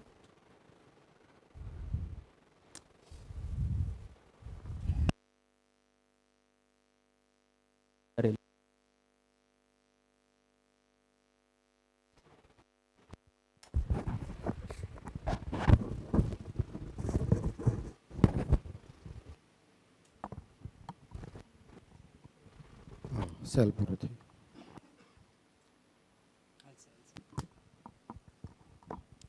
જો અહીંયા એક લિંક જનરેટ કરેલી છે ઓલરેડી, ટાઈમ ન બગડે એના માટે. હવે આ લિંક કોઈ પણને સેન્ડ કરવામાં આવે. ઓકે, આમાં કેવી રીતે રાખેલું છે કે અહીંયા હોલીનો તહેવાર છે એવું લખેલું છે. ઘણાને મેસેજ આવતા હોય હેપી હોલીના ને એવું બધા, આપણે બીજાને ફોરવર્ડ કરતા હોય. બરાબર, એ જ છે. આ એક લિંક આપેલી છે, બાજુમાં જ ઓપન કરી નાખો, વાંધો નહીં, કોઈ કોમ્પ્યુટરમાં.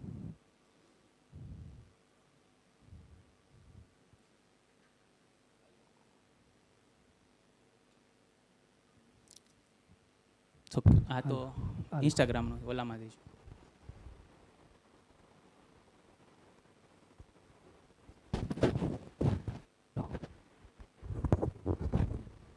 બે મિનિટ આપણે છે ને કોઈનો મોબાઈલમાં ટ્રાય કરીએ. બરાબર, એટલે વધારે આઈડિયા આવશે. કોઈનો હોય તો લઈશું. હવે આપણે એ જોવાનું છે કે ઘણી વખત આપણા મોબાઈલમાં એક ઝૂમતું આવે, ખબર છે, હેપી દિવાળી, તમારું નામ લખો અને તમારા મિત્રને મોકલો. આવું જોયું છે? એવું છે ને, એ બધા જ એક થાય. જેટલા સુધી જાય ને એ બધા જ એક થતા હોય. આપણે એનો લાઈવ ડેમો જોવો છે. એક મોબાઈલ નંબર આપો એટલે આપણે ના, એ QR કોડ આવી ગયો, થઈ જશે. જો આ કોઈ આપણે હેકિંગ કરવા નથી બેઠા, પણ તમને ખાલી અવેરનેસ માટેની વસ્તુ છે. આ ખાલી લિંકથી અત્યારે આપણે કેમેરા એક્સેસ કરીએ છીએ, એની જગ્યાએ આખો તમારો મોબાઈલ એક્સેસ થઈ શકે. એવું નથી એન્ડ્રોઈડ હોય તો થાય છે, આઈફોન હોય તો ન થાય. એવું નહીં, એન્ડ્રોઈડ આઈફોન બેયમાં થાય છે. અહીં QR કોડ આપેલો છે, તમે સ્કેન કરજો એટલે તમારે વેબસાઇટ ઓપન થશે. એમાં તમારે તમારી રીતે જે તમારું નામ લખવું હોય તમે એમાં લખી શકો. એક બે જણા ટ્રાય કરો, તમને બતાવશે. જેના મોબાઈલમાં QR કોડ સ્કેન કરવાનું હોય ને તો આ ખાલી સ્કેન કરો.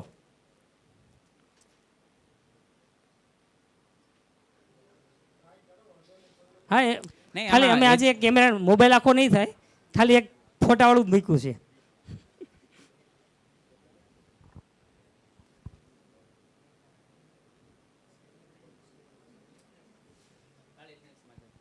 હવે તમે કાળી લિંક્સમાં આવ્યા એમાં ફોટાનું ફોલ્ડર ઓપન કરી રાખો. આપણે આને કેન્સલ કરી નાખો. જો અહીંયા ફાઇલ કેપ્ચર એટલે ફોટા રિસીવ થવાનું ચાલુ થઈ ગયું છે. ફાઇલ મેનેજરમાં જઈને ઓપન કરજો.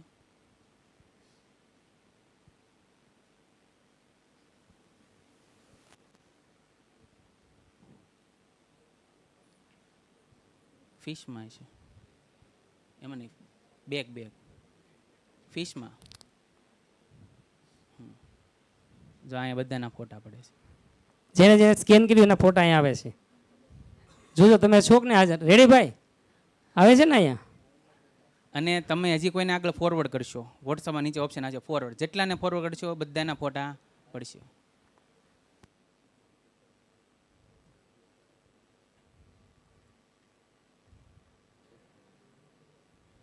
બરાબર, એટલે હું કહેવાનું આમાં કે તમે કોઈ પણ લિંક ઉપર ઓપન કરો તો પહેલાં તમે ચેક કરો કે તમે શાના માટે ઓપન કરો છો. આ તો કોમન વસ્તુ. જો અત્યારે 12માનું બધાને રિઝલ્ટ આવી ગયું, ખાલી હું એક વેબસાઇટ એવી બનાવી નાખું, ફેક વેબસાઇટ, કે એમ કહો નરેન્દ્ર મોદી બધાને લેપટોપ આપે છે, 12માનું રિઝલ્ટ ખાલી તમારે આપવાનું છે, એ ઝેરોક્સ આપવાની છે, બધાને લેપટોપ આપશે, અને આવી એક પેજ ફરતું કરી દો. બરાબર, હવે તમે શું કરશો, એમાં તમારે કઈ વસ્તુ કરવાની, એક યુઝરનેમ નાખવાનું, પાસવર્ડ નાખવાનો, ઈમેલ આઈડી નાખવાનું, મોબાઈલ નંબર નાખવાનો, બસ એટલી જ વસ્તુ હું લઈશ. ને તમે જેવું સબમિટ કરો એટલે તમારે બીજી પેજ ખુલે, એમાં તમારે લોગિન કરી શકો, એમાં તમારું રેકોર્ડ બધું બતાડે, તમારે અપલોડ કરવાનું રિઝલ્ટ ને એ બધું. હવે તમે મોસ્ટ ઓફલી કેવું હોય, જે ફેસબુકનો આઈડી પાસવર્ડ છે એ જ તમારો જીમેલનો આઈડી પાસવર્ડ છે, એ જ ઇન્સ્ટાનો આઈડી પાસવર્ડ, બધા આપણે પાસવર્ડ યાદ ન રાખો, આપણે કોમન રાખવી કે નહીં. તો એ પાસવર્ડ તમારી પાસે આવી ગયો તમારો, તો હું લોગિન કરી શકું કે નહીં. તમારે એના માટે શું કરવાનું, 2 ફેક્ટર ઓથેન્ટિકેશન એડ કરો, અથવા બધા એકાઉન્ટ માટેનો પાસવર્ડ કેવો રાખો, અલગ અલગ રાખો. બરાબર. હવે આપણે બીજું એપ જોઈએ, ઘણા એમ કહેતા હોય મારે ફેસબુક ઇન્સ્ટાગ્રામ આઈડી એક થઈ ગયું, અથવા હેકર કેવી રીતે હેક કરતા હોય છે. પાસવર્ડમાં છે ને મોસ્ટ ઓફ બધાને એમ શું જો પૂછો એટીએમમાં, કાં તમારી બર્થ ડેટ રાખે, કાં એનિવર્સરી ડેટ રાખે, કાં છોકરાની બર્થ ડેટ રાખે. પાછું આ બધું આપણે ફેસબુકમાં મૂકેલું જ હોય, એટલે હેકર આપણે બધું જ ધ્યાન રાખીને બેઠો હોય. આપણે લાસ્ટમાં એક વિડીયો બતાડીશું કેવી રીતે સોશિયલ મીડિયાથી આપણે એક થઈએ છીએ એનું. બરાબર. જો અહીંયા આપણે બીજો પ્રેક્ટિકલ છે કે ફેસબુકનું ઇન્સ્ટાગ્રામનું આઈડી કેવી રીતે હેક થાય છે. આ લિંક જે છે એને આપણે ઓપન કરીએ. આમાં કોઈના મોકલતા નથી, ઇન્ટરનેટ ઉપર કોઈ પણ જગ્યાએ ચાલશે. જો આવી રીતે લિંક ઓપન કરશે તમારે એમ કહે છે, આમાં આપણે એવું સેટ કર્યું કે તમારું આ કયું છે ઇન્સ્ટાગ્રામમાં તમારે બ્લુ ટીક આવી જાય. તો બધાને જ જોતું હોય ફ્રીમાં, તો બધા અહીંયા ડિટેલ લખેલું જો વેરીફાઈડ બેઝ. તમે એપ્લાય નાવ કરશો, તમારી જે ડિટેલ હોય તમારે અહીંયા ફિલઅપ કરી દેવાની. તમારે બ્લુ ટીક જોતું હોય તો તમારે યુઝર નેમને પાસવર્ડ નાખવા પડશે કે તમારું જ અકાઉન્ટ છે એના ચેક કરવા માટે. અહીંયા ખોટો એક રેન્ડમ ડેટા નાખી દે છે. નેક્સ્ટ. તમને એવું કીધું ઈમેલ આઈડી તમે કન્ફર્મ કરો.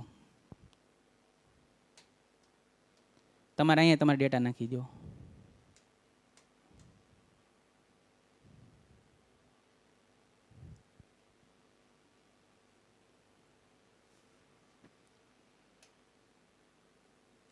તો એમ કીધું 24 કલાક જેટલો ટાઈમ લાગશે, તમારો અકાઉન્ટ વેરિફિકેશન થઈ જશે. બરાબર. એ જે તમે આઈડી પાસવર્ડ નાખ્યા એ બધા તમને અહીં બતાવે. બરાબર. આવી રીતે તમારા ફેસબુક આઈડી એને કહેવાય ફિશિંગ પેજ. એટલે તમારે હંમેશા યુઆરએલ ચેક કરવાનું કે વેબસાઇટ આપણે જે ઓપન કરીએ છીએ એનું યુઆરએલ કયું છે. જુઓ અત્યારે ઓટોમેટિક ઇન્સ્ટાગ્રામ જ થઈ જશે. આજે વાર સબમિટ કરો ને પછી જો યુઆરએલ કેવું છે આખું અલગ છે. બરાબર. સેમ આવા બેંકના પેજમાંય થાય. એટલે આપણે શું કરતા ઉતાવળમાં આપણે ફિલઅપ કરી દઈએ તો આપણે આઈડી પાસવર્ડ બધું કેમ આવ્યું જાય, હેકર પાસે જતું રહે. બરાબર. નેક્સ્ટ.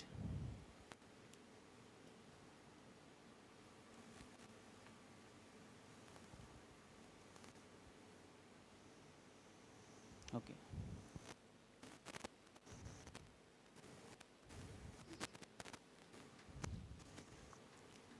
એક આ વિડીયો છે, હવે આપણો સેશન પૂરો જ કરીશું થોડી વારમાં. Safety four social media. Next આપણે એક વિડીયો પ્લે કરીએ, તમને આઈડિયા આવશે. આ video most Hey Serena, Yeah, what you got in your bag? it's my new heels for graduation.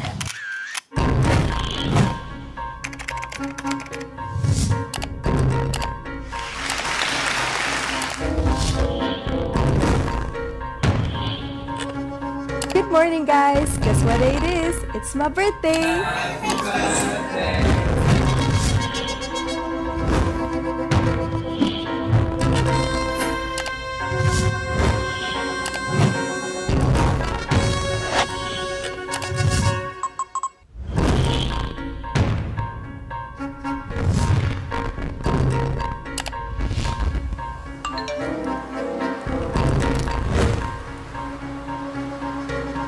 Hey, where are these charges coming from?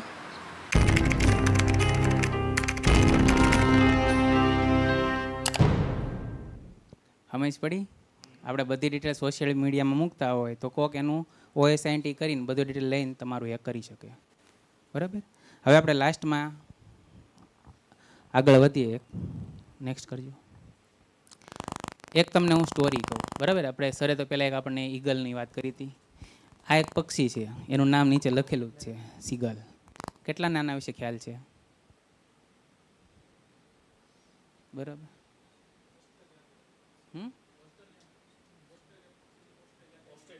ઓસ્ટ્રેલિયાનો પક્ષી છે. Okay. જો થોડુંક તમને આના વિશે કહું. ઈગલ તો બધાને ખબર છે કેવું છે. પહેલાં તો એકલું ઉડશે. આ લોકો ઝુંડમાં રહી, 5-6 હજારના ઝુંડમાં રહી. બીજું ઈગલનું આપણે જોયું હતું એ મરેલું પક્ષી હોય, મરેલી વસ્તુ કોઈ ખાતું નથી, પોતાનો શિકાર પોતે જ કરે. જ્યારે સીગલ શું કરશે? સીગલ શું કરશે? દરિયામાં કંઈ વસ્તુ આવે છે મરેલી વસ્તુ તેની ખાય છે. બરાબર. આ લોકો ઉડી શકતા નથી સીગલ. હવે એવા કેવું થયું, જનાતન કરીને એનું પક્ષી છે, ઈગલનું જ એક બાળક, એણે ઓબ્ઝર્વેશન કર્યું. જેનો જન્મ થયો પછી કે મારો જન્મ શા માટે થયો, હું આ પૃથ્વી ઉપર શેના માટે આવ્યો. પહેલાં એનું પોતાનું ફાઇન કર્યું. હું થોડીક વાર્તા શોર્ટમાં પૂરી કર્યું. પછી એને બધાને પૂછ્યું કે આ બધા પક્ષીઓ ઉડે, આપણે કેમ નથી ઉડી શકતા. તેના બધા વડીલોએ કીધું આપણે ઉડી શકીએ નહીં, આપણે ખાનદાનમાં કોઈ નથી ઉડ્યું, ટ્રાય કોઈ નથી કરી. બરાબર. પછી એને તો એને મનમાં હતું કે મારે ટ્રાય કરવી જ છે, કારણ કે ઈગલ એને ખબર હતી આપણા કાકાનો છોકરો છે એ ઉડીએ કે આપણે કેમ નથી ઉડી શકતા. જો નામ એના ઉપરથી જ છે ઈગલને, સીગલને. બરાબર. પછી એ લોકોએ એને એક ટેકરા ઉપર ગયો, ટ્રાય કરી ઉડવાની. થોડુંક ઉડ્યું પણ ઉડાણું નહીં, પડી ગયું. રોજ ટ્રાય એવું 3 વર્ષ એને ટ્રાય કરી. ચોથા વર્ષે એને સ્ટાર્ટ કર્યું, થોડોક ટોકરા ઉપર જાય એને ખ્યાલ આવ્યો કે પાંખમાં હવા કેવી રીતે ભરવાની, લોહીથી કેવી રીતે પાંખું ફેરવવાની, એવું થોડું થોડું એને આઈડિયા આવતો ગયો. પછી એક મોટા ડુંગરા ઉપર ગયો, ત્યાંથી એને ફ્લાય કર્યું, તો 100 મીટર જેટલું એ ફ્લાય કરી શક્યું, તો એને થોડીક મજા આવી. પાછો બીજા મોટા ડુંગરા ઉપર ગયો, ત્યાંથી ફ્લાય કર્યું, તો 500 મીટર ફ્લાય કર્યું. 500 મીટર ફ્લાય કર્યું એટલે 1/2 કિલોમીટર આપણે ગણી લઈએ. તો એને થોડુંક આમ ઉપર જાય એટલે વૃક્ષો દેખાય, દરિયા કિનારે એટલે થોડુંક દરિયાનું બતાડ્યું, એને અલગ વાત, આપણે કેમ મેળામાં ચકડોળમાં બેઠા હોય આપણને અલગ જ દુનિયા લાગે, સેમ એને એવો અહેસાસ થયો. પછી પાછી જ્યારે 500 મીટર ઉડતું હતું ત્યારે બધાની નજર એના ઉપર હતી. ઘણા એમ કહેતા આપણે ન ઉડી શકીએ, તો 500 મીટર એ ઉડ્યું. પછી પાછું હેઠું પડી ગયું. પછી પાછું ટ્રાય કરી 1 કિલોમીટર ઉડ્યું, દરિયામાં વચ્ચે પહોંચી ગયું. પછી થાકી ગયું, એની પાંખમાં તાકાત નહોતી રહે, એ નીચે પડી ગયું સીધું. નીચે પડ્યું તો બાય ચાન્સ એના લાકડા ઉપર એક પડ્યું, તો એને વધારે વાગ્યું. પછી પડી ગયું એટલે એને વિચાર કર્યો કે આ તો બધું શા માટે કરવું, આપણે નથી જ ઉડી શકવાના, તો આપણે શું કામ મહેનત કરવી. પણ પડ્યું એટલે વાગ્યું હતું એટલે નૈયાને પડ્યું રહ્યું. પછી વિચાર આવ્યો કે મને તો હવામાં ઉડવાની બહુ મજા આવી, નીચે વૃક્ષો જોયા, દરિયો જોયો, હજી એકવાર પાછી ટ્રાય કરું. પાછીને ટ્રાય કરી તો 5 કિલોમીટર ઉડ્યું. એને જોઈને બીજા જે લોકો હતા સીગલ, એ બધાએ ટ્રાય કરવાનું ચાલુ કર્યું. અને પછી આ જે છે ને એ સ્ટોરી જ છે અને રિયલ ઘટના છે. પછી બધાએ સીગલ ઉડવાનું ચાલુ કર્યું. અત્યારે તમે જો ઈગલ જે છે ને એ ખાલી પૃથ્વી આપણે જમીન ઉપર જ છે, જ્યારે દરિયામાં રાજ કરતું પક્ષી કયું છે? સીગલ છે. તમે કોઈ પણ જગ્યાએ જાઓ, ડુમસ જાઓ ને તો આ જ તમને પક્ષી જોવા મળે છે. કોઈ પણ મધ દરિયા જઈશું આ એક પક્ષી. દરિયામાં કંઈ ઊભું રહેવાની જગ્યા નથી મળતી. અહીંયા તો આપણે જમીન ઉપર તો કોઈક વસ્તુ આપણને મળે છે, આ છે સીગલ. તો આ સ્ટોરી ઉપરથી તમને શું સમજ પડી? જો સ્ટોરી કહેવાનો મતલબ એવો છે થોડુંક તમે કનેક્શન રહો અને તમારું થિંકિંગ થોડુંક અલગ રહે, બરાબર? બધાને આમાંથી બોધ મળે જ તે. પણ મારો કહેવાનો મતલબ એવો છે તમે શું સમજો છો. મારો કહેવાનો મતલબ એવો હતો તમે આવું સમજો, તમે ઊંધું નથી સમજતા, અથવા હું એમ કહું તમે ન સમજતા હોય તો અલગ રીતે તમે થિંકિંગ કરો. જેમ હમણાં આખું આઈટી ફિલ્ડનું તમને સમજાયું, તો તમે પહેલાં ઓલી 64 વાળી તમને સ્ટોરી કીધી, એમાં શું હતું કે તમે તમારી રીતે રસ્તો બનાવો. હું એક્ઝેક્ટ કહું છું એ 100% નથી, તમે થોડું નેટ ઉપર સર્ચ કરો, બરાબર કે નહીં? આ સ્ટોરી ઉપરથી તમે શું શીખવા મળ્યું? મહેનતનો કોઈ વિકલ્પ નથી. હા, try and try you will be success. નવો માર્ગ સીતરવાનો. Think out of the box. જ્યારે જો બધાએ આન્સર પરફેક્ટ આપ્યા છે, મને થોડુંક એમ મારી મહેનત આમાં સફળ થઈ. સૌથી પહેલું કોમ્પ્યુટર આવ્યું ને ત્યારે બધા એમ વિચારતા હતા પબ્લિક કે આપણો નોકરી જશે, કારણ કે કોમ્પ્યુટર આવી ગયું, આપણું કામ કોણ કરશે? કોમ્પ્યુટર કરશે. કોમ્પ્યુટર રિયલમાં નોકરી લીધી કે કોમ્પ્યુટર બધા નોકરી કરે છે? બરાબર ને? અત્યારે ચેટ જીપીટી આવી ગયું, એઆઈ આવી ગયું, ભવિષ્યમાં આપણે એક્સેપ્ટ કરવાનું જ છે એને.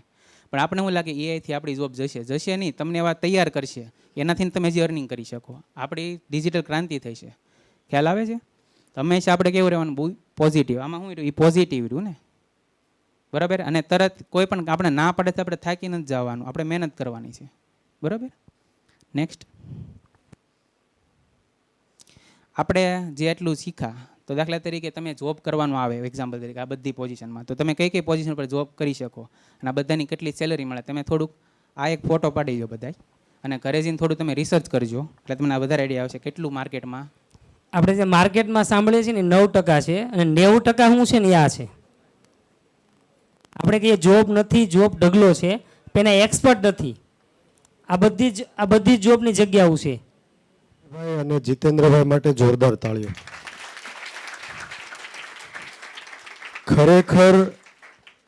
ખરેખર આપણને મોબાઈલમાં યુટ્યુબ, ફેસબુક અને વોટ્સઅપ સિવાય નવું કંઈક જો આજ જાણવા મળ્યું હોય ને તો આ સેમિનારમાં છે. કમ્પ્યુટર ફિલ્ડમાં ખૂબ બધું થઈ શકે એવી કંઈક સામે જો અત્યારે ઓલરેડી જોબના લિસ્ટ મૂક્યા છે, તમે એક એક શબ્દ સમજજો બરાબર, એટલે તમને એની ડેપ્થની ખબર પડશે. અજયભાઈ અને જીતુભાઈ માટે જેટલી તાળીઓ પાડી શકાય એટલી ઓછી, કારણ કે ખરેખર કમ્પ્યુટરમાં આઈટી ફિલ્ડની અંદર શું છે ને એમણે ખૂબ જ બહુ ડિટેલથી ક્લિયર કર્યું છે. હવે વિદ્યાર્થીએ પોતાની લાઈનમાં કેટલું ડેપ્થમાં જવું, ક્યાં સુધી જવું, એમના પર નિર્ભર છે. તો ખરેખર સરદારધામ અજયભાઈ અને જીતુભાઈનો ખૂબ ખૂબ આભાર માને છે. આપણે એમને ખરેખર હૃદયથી ધન્યવાદ કરીએ છીએ. હું નરસિંહ કાકાને આગળના પ્રોગ્રામ માટે વિનંતી કરીશ. પસંદ કરવી હોય, આપણે એક નાનો પ્લોટ ખરીદવો હોય તો આર્કિટેક્ટ પાસે જઈએ, કોન્ટ્રાક્ટરને ગોતીએ, એમ્યુનિટીઝ ગોતીએ, અને પછી આખું ઘર આપણે પડદા અને સોફા અને બધી નીકળીએ કે નહીં? તો જ્યારે આપણે આપણા સંતાનોની કારકિર્દીને સિલેક્ટ કરવી હોય, પસંદ કરવી હોય કે શેમાં એનું ભવિષ્ય બનાવવું, તો આપણને ચિંતા હોય. અત્યારે આ નાના નાના ભૂલકાઓની સાથે માવતરો એટલા આવ્યા છે કે એને ચિંતા છે કે આવતા સમયમાં શું કરાવશું. Most favourable IT sector. અજયભાઈ અને સર મને જીતેન્દ્રભાઈ અહીંયા આવ્યા અને આજ મારે મશક્કત ચાલુ હતી કે ભાઈ આઈટીમાં મારે શું કરવું. હવે અમે એક્સપર્ટ તો છીએ નહીં. અને એ બરોબર અજયભાઈ મારા મિત્ર અને વાત થઈ. પછી સીધા બીજા દિવસે મળ્યા કે ભાઈ અત્યારે નીડ જ આ છે, અમે નથી આપી શકતા અને બાકીના જે આપે છે એ એની માટે આપે છે. અને સરદારધામ એવી કોઈ ઇન્સ્ટિટ્યૂટ નથી, અમને કોઈ સ્વાર્થ નથી. તમે શું તમારા સંતાનો માટે ભવિષ્ય બનાવો એનાથી સરદારધામને સ્વાર્થ નથી. સરદારધામને એટલો જરૂર સ્વાર્થ છે કે આવનારું આપણું ભવિષ્ય સક્ષમ બને, શૈક્ષણિક રીતે પાવરફુલ આપણી નેક્સ્ટ જનરેશન હશે તો પાવર અને પૈસો બંને આવશે. પણ એની માટે પહેલું પગથિયું શિક્ષણ છે. સુરેશભાઈ બલર જેને એમટેક SVNITથી કર્યું છે અને ચાર્ટર્ડ એન્જિનિયર છે અને MIEની ડિગ્રી ધરાવે છે અને હાલ એ OEC એબ્રોડના ડિરેક્ટર છે. એટલે ભવિષ્યમાં તમારે કોઈને વિદેશમાં પણ જવું હોય તો અમારા સરદારધામ સાથે શિક્ષણ સેલ સાથે જોડાયેલા વ્યક્તિ અને મૂળ તો આમ શિક્ષકનો જીવ, એને 10 વર્ષ જે એ પ્રોફેસર તરીકેની કારકિર્દી બનાવી છે અને લગભગ 10 વર્ષનો એનો આશાદીપ સ્કૂલના મેનેજમેન્ટનો અનુભવ છે અને આ પોતાની કંપની. એટલે બહુ બહોળો અનુભવ છે. વિદ્યાર્થીઓને હાર્ટ ટુ હાર્ટ ટચ સાથે દરેક વ્યક્તિઓને, વાલીઓને કે વિદ્યાર્થીઓને એકદમ સારી રીતે માર્ગદર્શન કરે. તો એ સાથે અહીંયા તમે આવ્યા છો, કદાચ અમારા એ સેમિનારમાં ઘણા તમે નહીં હો એ કોઈ સેમિનારમાં, તો એ વિશેની તમને માહિતી કે કોલેજ સિલેક્ટ કઈ રીતે કરવી, કોર્સ સિલેક્ટ કેમ કરવો અને એડમિશનની પ્રોસેસ શું છે એ બધી જ માહિતી તમને આપશે. અને અત્યારે જે તમે આ આઈટી વિશેની માહિતી લીધી એ અને આ માહિતી, અને ટૂંક સમયમાં અમે કદાચ તમારા જેને રજિસ્ટ્રેશન કર્યા છે અમારી પાસે નંબર છે, અમે આગળના વિડીયોની યુટ્યુબની લિંક આવો જ કાર્યક્રમ હતો એની મૂકશું. એટલે તમને એમાં પણ ખ્યાલ આવશે, એમાં સ્કોલરશિપ વિશેની બધી માહિતી છે એટલે તમે અપડેટ રહી શકો. સુરેશભાઈને હું વિનંતી કરીશ કે આપ બાકીની જે માહિતી છે એ આપ આપશો અને આપણે સૌ તાળીયા સાથે એને વધાવીએ. અને હું હસમુખભાઈ સિંગાળા અને રવિભાઈ ધામેલિયાને વિનંતી કરીશ કે આપ એમનું પહેલાં સન્માન કરીએ અને પછી એમને આપણે આ સેશનનો દોર આપીએ. તાળીઓના નાદ સાથે આપણે વધાવીએ અમારા માર્ગદ્રષ્ટા સુરેશભાઈ બલર. ગમે ત્યારે ફોન કરો, હું કરો, હા કાકા બોલો, અને હંમેશા પોઝિટિવ એનર્જી હોય અને એનો લાભ આપણને મળવા જઈ રહ્યો છે. सारी दुनिया परेशान है साइबर सिक्योरिटी को लेकर के. क्या मेरा हिंदुस्तान का नौजवान दुनिया को चैन की नींद सोने के लिए साइबर सिक्योरिटी के लिए फुल प्रूफ इनोवेशंस लेकर के आ सकता है क्या? बहुत बड़ा मार्केट होगा, आप लिख करके रखिए. देख, फायरवॉल से भी काफी आगे बढ़ना पड़ेगा. हमने उस स्थिति पर पहुंचना पड़ेगा और जिसके संबंध में जानते ही दुनिया को लगेगा हाँ यार हम चिंतित थे, अब शायद हम रास्ता. सारी दुनिया की जो ताकत है उस ताकत को साइबर सेफ्टी की जरूरत खड़ी हुई है, साइबर सिक्योरिटी की जरूरत पड़ी है. क्या नेस्कॉम के द्वारा ऐसे एक टास्क फोर्स बना करके हम ग्लोबली क्या दे सकते हैं? ये बात सही है कि ये डायनेमिक अवस्था है. आप एक करें तो वो दूसरा करता है, आप दूसरा करें तो वो तीसरा करता है. लेकिन शायद जगत को एक बहुत बड़ी चिंता मुक्त करने का एक बहुत बड़ा काम हम कर सकते हैं. પૂરું ને? જોરદાર તાળીઓ સાથે ખરેખર જીતુભાઈ અને અજયભાઈએ ડિટેલ આપી એ તમારા ફિલ્ડની એટલે કે આઈટી ફિલ્ડની કોર ડિટેલ આપી છે.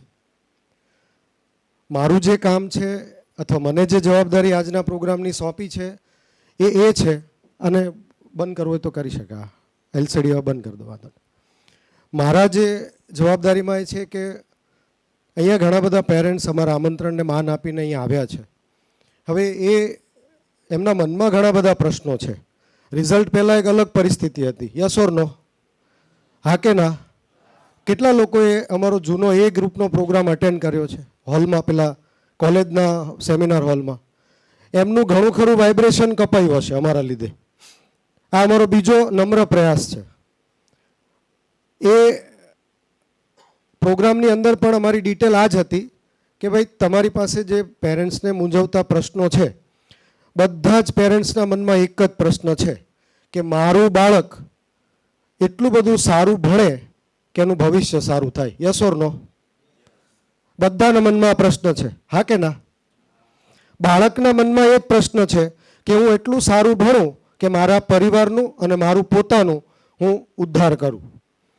કંઈક ને કંઈક આવો છૂપો આપણી પાસે એક આશય છે અને આને લઈને આપણે બધા બહુ ચિંતિત છીએ કે મારું બાળક પાછળ ન રહી જાય.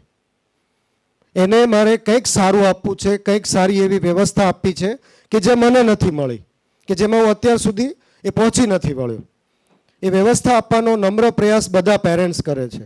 એ નમ્ર પ્રયાસના એક ભાગમાં થોડો ઘણો અંશ સરદારધામની ટીમ વતી, એટલે કે અમે અને નરસિંહ કાકા અને મુલાણી સાહેબને, સિંગાળા સાહેબને બધા અમે ભેગા થઈને સરદારધામ વતી એક એવો એક એમાં થોડુંક એડિશન અમે એ કરીએ છીએ કે એ વસ્તુ ગોતવામાં અમે તમને સપોર્ટ કરીએ છીએ. બધા જ સ્ટુડન્ટના મનમાં રિઝલ્ટ આવ્યા પહેલાં એક અલગ ચિત્ર હતું. મારે અહીંયા જવું ને અહીંયા જવું, મારા આટલા ટકા આવશે ને કેટલા આમ કરીશું ને આમ કરીશું. રોજ સવારે ઉઠે એટલે નવા વિચાર, સાંજ પડે તો નવા વિચાર, પાછા બીજે દિવસે ઉઠે તો નવા વિચાર.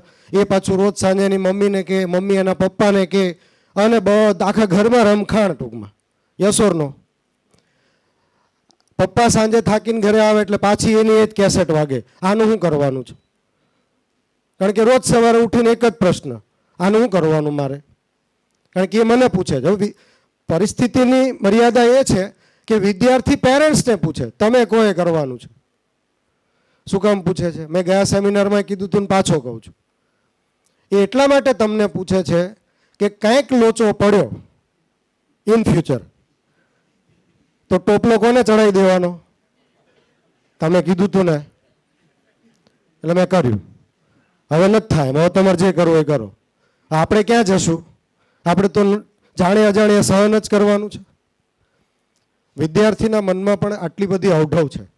ખરેખર પોતાનું કરિયર એમણે જ્યારે સિલેક્ટ કર્યું ત્યારે 10મા ધોરણ પછી જ્યારે એણે સ્ટાન્ડર્ડ મેથ્સ રાખ્યું, 10મા ધોરણમાં જ્યારે સ્ટાન્ડર્ડ મેથ રાખ્યું ત્યારે જ એનું કરિયર ઓલમોસ્ટ એક ડાયરેક્શનમાં આવી ગયું હતું કે ભાઈ મારે એ ગ્રુપમાં જવાનું છે, મારે અલગ અલગ એન્જિનિયરિંગની બ્રાન્ચમાં જવાનું છે.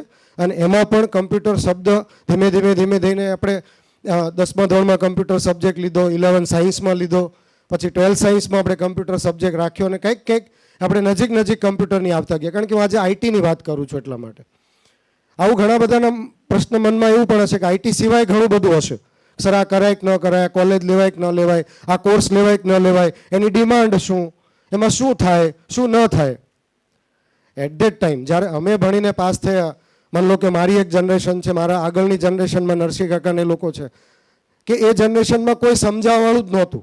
તમારે જે ભણવું હોય ભણો. ઘણા પેરેન્ટ્સ પણ મારી આગળની જનરેશનમાં હતા કે એમને સ્કૂલમાંથી બહાર નીકળ્યા પછી કોઈ પૂછવાવાળું જ નહોતું. મને ખબર છે કે જૂની પેલી પટવા બિલ્ડિંગની લાઇબ્રેરીમાં પેલું ફોર્મ ભરવા જતા હતા અમે ઓનલાઈનની હાથેથી, અને એમાં જે ધમાચકડી થાય, ફોર્મ મળે નહીં, ફોર્મ કેમ ભરવું એ ખબર પડે નહીં, ક્યાં મૂકવા ક્યાં ભરવા જવાનું એ ખબર પડે નહીં. ખરેખર બહુ આપદા હતી ત્યારે. ગાંધીનગર એટલે ટૂંકમાં અમદાવાદ પેલું એડમિશન લેવા જતા તો પેલા શટર ખોલીને અંદર ભરી દે, પછી શટર પાડી દે, પાછા જેટલા સમય એટલા શટર ખોલીને અંદર ભરી દે, પાછું શટર પાડી દે. 5 દિવસ સુધી બહાર ગાર્ડનમાં પાણી ન મળે, નાસ્તા ન મળે, આજુબાજુ જંગલ, અને એમાં કોલેજ સિલેક્ટ કરવાનું, કોલેજના નામ ન આવડે, ક્યાં જવાનું એ ખબર ના પડે. આમાંનું આ વખતના એટલે અત્યારના સમયમાં આવું કશું જ નથી. એક સિંગલ ક્લિકમાં મોબાઈલની અંદર તમે તમારી કોઈ પણ જરૂરિયાત, સરે ટેકનોલોજીની જ વાત કરી એટલે પાછું ટેકનોલોજી પર આવીશ, ગૂગલ ગુરુમાં નાખો એટલે તમને તરત જ ડિટેલ હાજર. જે કંઈ પ્રશ્નો થાય બધા તમે લખો એટલે તરત તમને જવાબ આપે છે. માહિતી બહુ બધી છે આપણી પાસે, ખૂબ બધી ડિટેલ અવેલેબલ. સરે કીધું ને કે it's a millions of details are there with us. પણ એમાંથી આપણી કેટલી? જો બધી કોલેજ આપણી નથી, બધા કોર્સ આપણા નથી. આપણા માટે માત્ર એક કોલેજ છે અને એક જ કોર્સ છે. હા કે ના? પ્રશ્ન ત્યાં આવીને ઊભો રહે છે કે આમાંથી પકડવું શું? કોલેજ પકડવી કે કોર્સ પકડવો? થાય છે ને મૂંઝારો. હવે એસીપીસીનું પોર્ટલ ચાલુ થયું એટલે વધારે મૂંઝારો થાય છે. ચોઇસ ફિલિંગ કરશું કેવી રીતે? પ્રશ્ન એ થાય છે. એસીપીસીનું પોર્ટલ ખ્યાલ છે ને બધાને? કારણ કે હવે મને નથી લાગતું કે એ અવેરનેસ આપવાની બાકી રહેતી હોય. છતાં ન ખબર હોય તો એસીપીસીની સાઇટ પર જઈને, એસીપીસી એટલે admission committee four professional courses, જે એન્જિનિયરિંગના ગુજરાતના કોઈપણ કોલેજના એડમિશન માટેનું એક પોર્ટલ છે, એ ભરવાનું છે. અને એની અંદર ચોઇસ ફિલિંગ હવે ચાલુ થશે. ચોઇસ ફિલિંગ ક્યારે ચાલુ થશે કહેશે મને કોઈ? જ્યારે તમારો મેરિટ નંબર આવશે પછી. તમારો મેરિટ નંબર આવશે પછી. તમારા બોર્ડના માર્ક્સ, તમારા ગુજકેટના માર્ક્સ, તમારા જેડબલઈના માર્ક્સ. જેડબલઈ એમાં ગણાશે? એસીપીસીમાં જેડબલઈ ગણાશે? નહીં ગણાય, નહીં ગણાય. જો ફરીથી ક્લિયર કરું છું, એસીપીસીના મેરિટ એડમિશનમાં જેડબલઈ એટલે કે જોઈન્ટ એન્જિનિયરિંગ એન્ટ્રન્સના માર્ક્સ નહીં ગણાય. એના માટે અલગ પોર્ટલ છે. કોઈ નામ આપશે? જોસા. યસ. બીજું એક પોર્ટલ છે, કયું? CSAB, common central seat allotment board, CSAB. સીસેબમાં કેટલા રાઉન્ડ હોય છે લાસ્ટ યરના? પછી હજુ કોઈ? 6 રાઉન્ડ છે ટોટલ. સીસેબના કેટલા રાઉન્ડ છે? 6 રાઉન્ડ છે. સમજો બરાબર. સેન્ટ્રલ સીટ એલોટમેન્ટ એ કોને લાગુ પડે છે? સીસેબ. હા, જોસા પછી બચી ગયેલી સીટ માટે છે. પણ એના માટેના ઇલિજિબિલિટી ક્રાઇટેરિયા કોણ છે? જેમની જેડબલઈ એક્ઝામ ક્લિયર થઈ છે અને ઇલિજિબલ થયા છે એ લોકો. સમજો બરાબર. જેની હા, ગવર્મેન્ટ કોટા માટે. ઓકે. એના generally okay all India merit માટે, પણ ગુજરાત કોટા માટે. હા, રાઈટ. ગુજરાત કોટા માટે સ્પેશિયલી એસીપીસીમાં નહીં, ઓલ ઇન્ડિયા કોટા માટે હોય છે. તો તમારા સીસેબના 6 રાઉન્ડ એ તમારા જોસાના રાઉન્ડ પત્યા પછીના તમારા લાસ્ટ સીટના અલોટમેન્ટ. એના માટે એક ઓનલાઈન એપ્લિકેશન પણ અવેલેબલ છે, કદાચ બધાએ ડાઉનલોડ કરી હશે. જોસાની એપ્લિકેશન ડાઉનલોડ કરી છે? તમે જોસા એડમિશન લખશો ને પ્લે સ્ટોરની અંદર તો તમને એક એપ્લિકેશન મળશે, જેની અંદર તમામ આઈઆઈટીઝ, એનઆઈટીઝ, નેશનલ ઇન્સ્ટિટ્યૂટ્સ એ બધાની ડિટેલ તમને મળશે. જોસા, JOSAA, જોસા તમે લખશો એટલે તમને ડિટેલ મળી જશે. આ તમને બેસિક મેં એડમિશન પોર્ટલની વાત કરી કે તમારા એન્જિનિયરિંગ કરિયરમાં જો તમે જેડબલઈ આપી હોય, એડવાન્સનું હજુ બાકી છે ને, 26 તારીખે આવવાનું બાકી છે. તમારી પાસે 3 પોર્ટલ આમ જોવા જઈએ તો લિસ્ટમાં રાખવાના, એક તો એસીપીસી, સીસેબ અને જોસા. બરાબર. પ્રશ્ન આ એડમિશનની પ્રોસેસ ફિલઅપ કરવાનું થયું. એડમિશનની પ્રોસેસ ફિલઅપ કરવાના બેઝિક ફંડામેન્ટલ એવું કહી દઉં કે બને ત્યાં સુધી કોઈ નિષ્ણાંત વ્યક્તિની હેલ્પ લઈને પોર્ટલ અથવા એડમિશનના ફોર્મ ફિલઅપ કરવા. એના માટે સાયબર સેન્ટરો આપણી નજીકની એન્જિનિયરિંગ કોલેજમાં અવેલેબલ છે. દાખલા તરીકે જોસા માટેનું સેન્ટર SVNITમાં છે, જેમાંથી મેં પાસ આઉટ કર્યું છે. I done my BTech MTech from NIT Surat. તો તમે ત્યાં જેડબલઈ માટેની કોઈ પણ એડમિશન કાઉન્સેલિંગનું સેન્ટર છે, ત્યાં તમે કોઈ ડિટેલ લઈ શકો છો. એમના હેડ છે ડૉક્ટર HR જરીવાલા સાહેબ. એસીપીસી સેન્ટરમાં સુરતમાં 2 સેન્ટર અવેલેબલ છે. સુરતની ઘણી બધી કોલેજમાં સાયબર સેન્ટર છે. મેઇન એડમિશન માટેનું સેન્ટર છે ગવર્મેન્ટ એન્જિનિયરિંગ કોલેજ, એટલે કે જેને આપણે ગાંધી કોલેજ કહીએ છીએ, અઠવા ગેટ. પછી પ્રાઇવેટ કોલેજમાં આપણા વરાછા રોડ પર અવેલેબલ છે સાસિદ કોલેજ, જેમાં લાસ્ટ ટાઈમ આપણો સેમિનાર હતો, જે તાપી કેમ્પસ જેને કહીએ છીએ આપણે, ધારુકા કેમ્પસ. એ સિવાય પ્રાઇવેટ કોલેજમાં સિટીમાં સ્કેટ કોલેજ છે, પછી પીઠાવાલા કોલેજ છે. ઘણી બધી જેટલી પ્રાઇવેટ કોલેજ છે એની અંદર સાયબર સેન્ટર છે કે જેની અંદર જઈને તમે ફોર્મ ફિલઅપ કરી શકો છો. આ બેઝિક વાત થઈ કે ફોર્મ ભરવાનું. હવે રહી વાત કોલેજ સિલેક્ટ કરવાની. પહેલી વાત સરે કીધું, કોર્સ તો તમે ઓલમોસ્ટ અહીંયા બધા બેઠા છો, હું માનું છું કે ભાઈ આઈટી કોર્સ આપણે પસંદ કર્યો છે. એ સિવાય ઘણા બધા ઓપ્શન અવેલેબલ છે. That is depends on student to students, parents to parents, as per your economic condition. તમારી આર્થિક પરિસ્થિતિ એ તમારી કોલેજ અને કોર્સ સિલેક્ટ કરવા માટે તમને મદદ કરશે. સમજો, કોઈ પણ વસ્તુ તમારી આર્થિક પરિસ્થિતિના અત્યારનો સમય એ ટાઈપનો છે, કાં તમારી પાસે મેરિટ હોવું જોઈએ, કાં તમારું ફાઇનાન્શિયલ એકદમ સ્ટ્રોંગ પોઈન્ટ પર હોવું જોઈએ. જો તમારી પાસે મેરિટના ખૂબ સારા માર્ક્સ હોય તો ફાઇનાન્સ એમાં કોઈ પ્લે કરતું નથી તમારા કરિયર સિલેક્શનમાં. અને જો તમારી પાસે તમારું મેરિટ ડાઉન હોય, એટલે કે તમારા માર્ક્સ ઓછા આવ્યા છે જે આવવા જોઈતા હતા, કારણ કે આ વખતે રિઝલ્ટ આવ્યું છે છપ્પર ફાડ, યસ ઓર નો? બહુ જબરજસ્ત રિઝલ્ટ આવ્યું છે. અને લાસ્ટ ટાઈમ જે બંધ થયું બધું જે તે માર્ક્સ પર, મારા આટલા વર્ષનો અનુભવ એવું કહે છે કે લાસ્ટ ટાઈમ જે 65% પર એડમિશન મળતું હતું એ આ વખતે કદાચ 70 આસપાસ મળશે. આટલો મોટો બલ્ક, આટલો મોટો ગેપ અંદર એડ થશે. એટલે જો તમે લાસ્ટ યરના ડેટા પણ તમે લેતા હો માઇન્ડમાં, તો એના મેરિટના આધારે તમે થોડુંક વેરિએશન રાખજો અંદર. દાખલા તરીકે અત્યારે તમારા 75 માર્ક્સ છે એક્ઝામ્પલ તરીકે, તો તમારે ગયા વર્ષની કેટલા મેરિટવાળી કોલેજ જોવાની છે? 70 વાળી. સમજો, 70% વાળી કોલેજ જ્યાં બંધ થઈ એ અત્યારે તમારા 75 સાથે કમ્પેર થશે.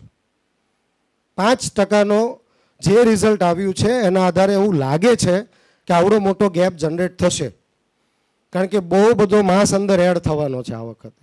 એટલે લાસ્ટ યરના ડેટા છે એની અંદર તમે જ્યારે ચેક કરો કે ભાઈ મેં લાસ્ટ યરનું પોર્ટલ ખોલ્યું, કોલેજના રેન્ક જોયા અને મારું ઓપન કેટેગરીની અંદર મારે આ માર્ક્સ પર બંધ થતું હતું, એમાં માની લો કે તમારા 75% છે, તો તમારે 70% આસપાસ જે કોલેજો બંધ થઈ છે ત્યાંથી તમારે શરૂ કરવાનું થશે.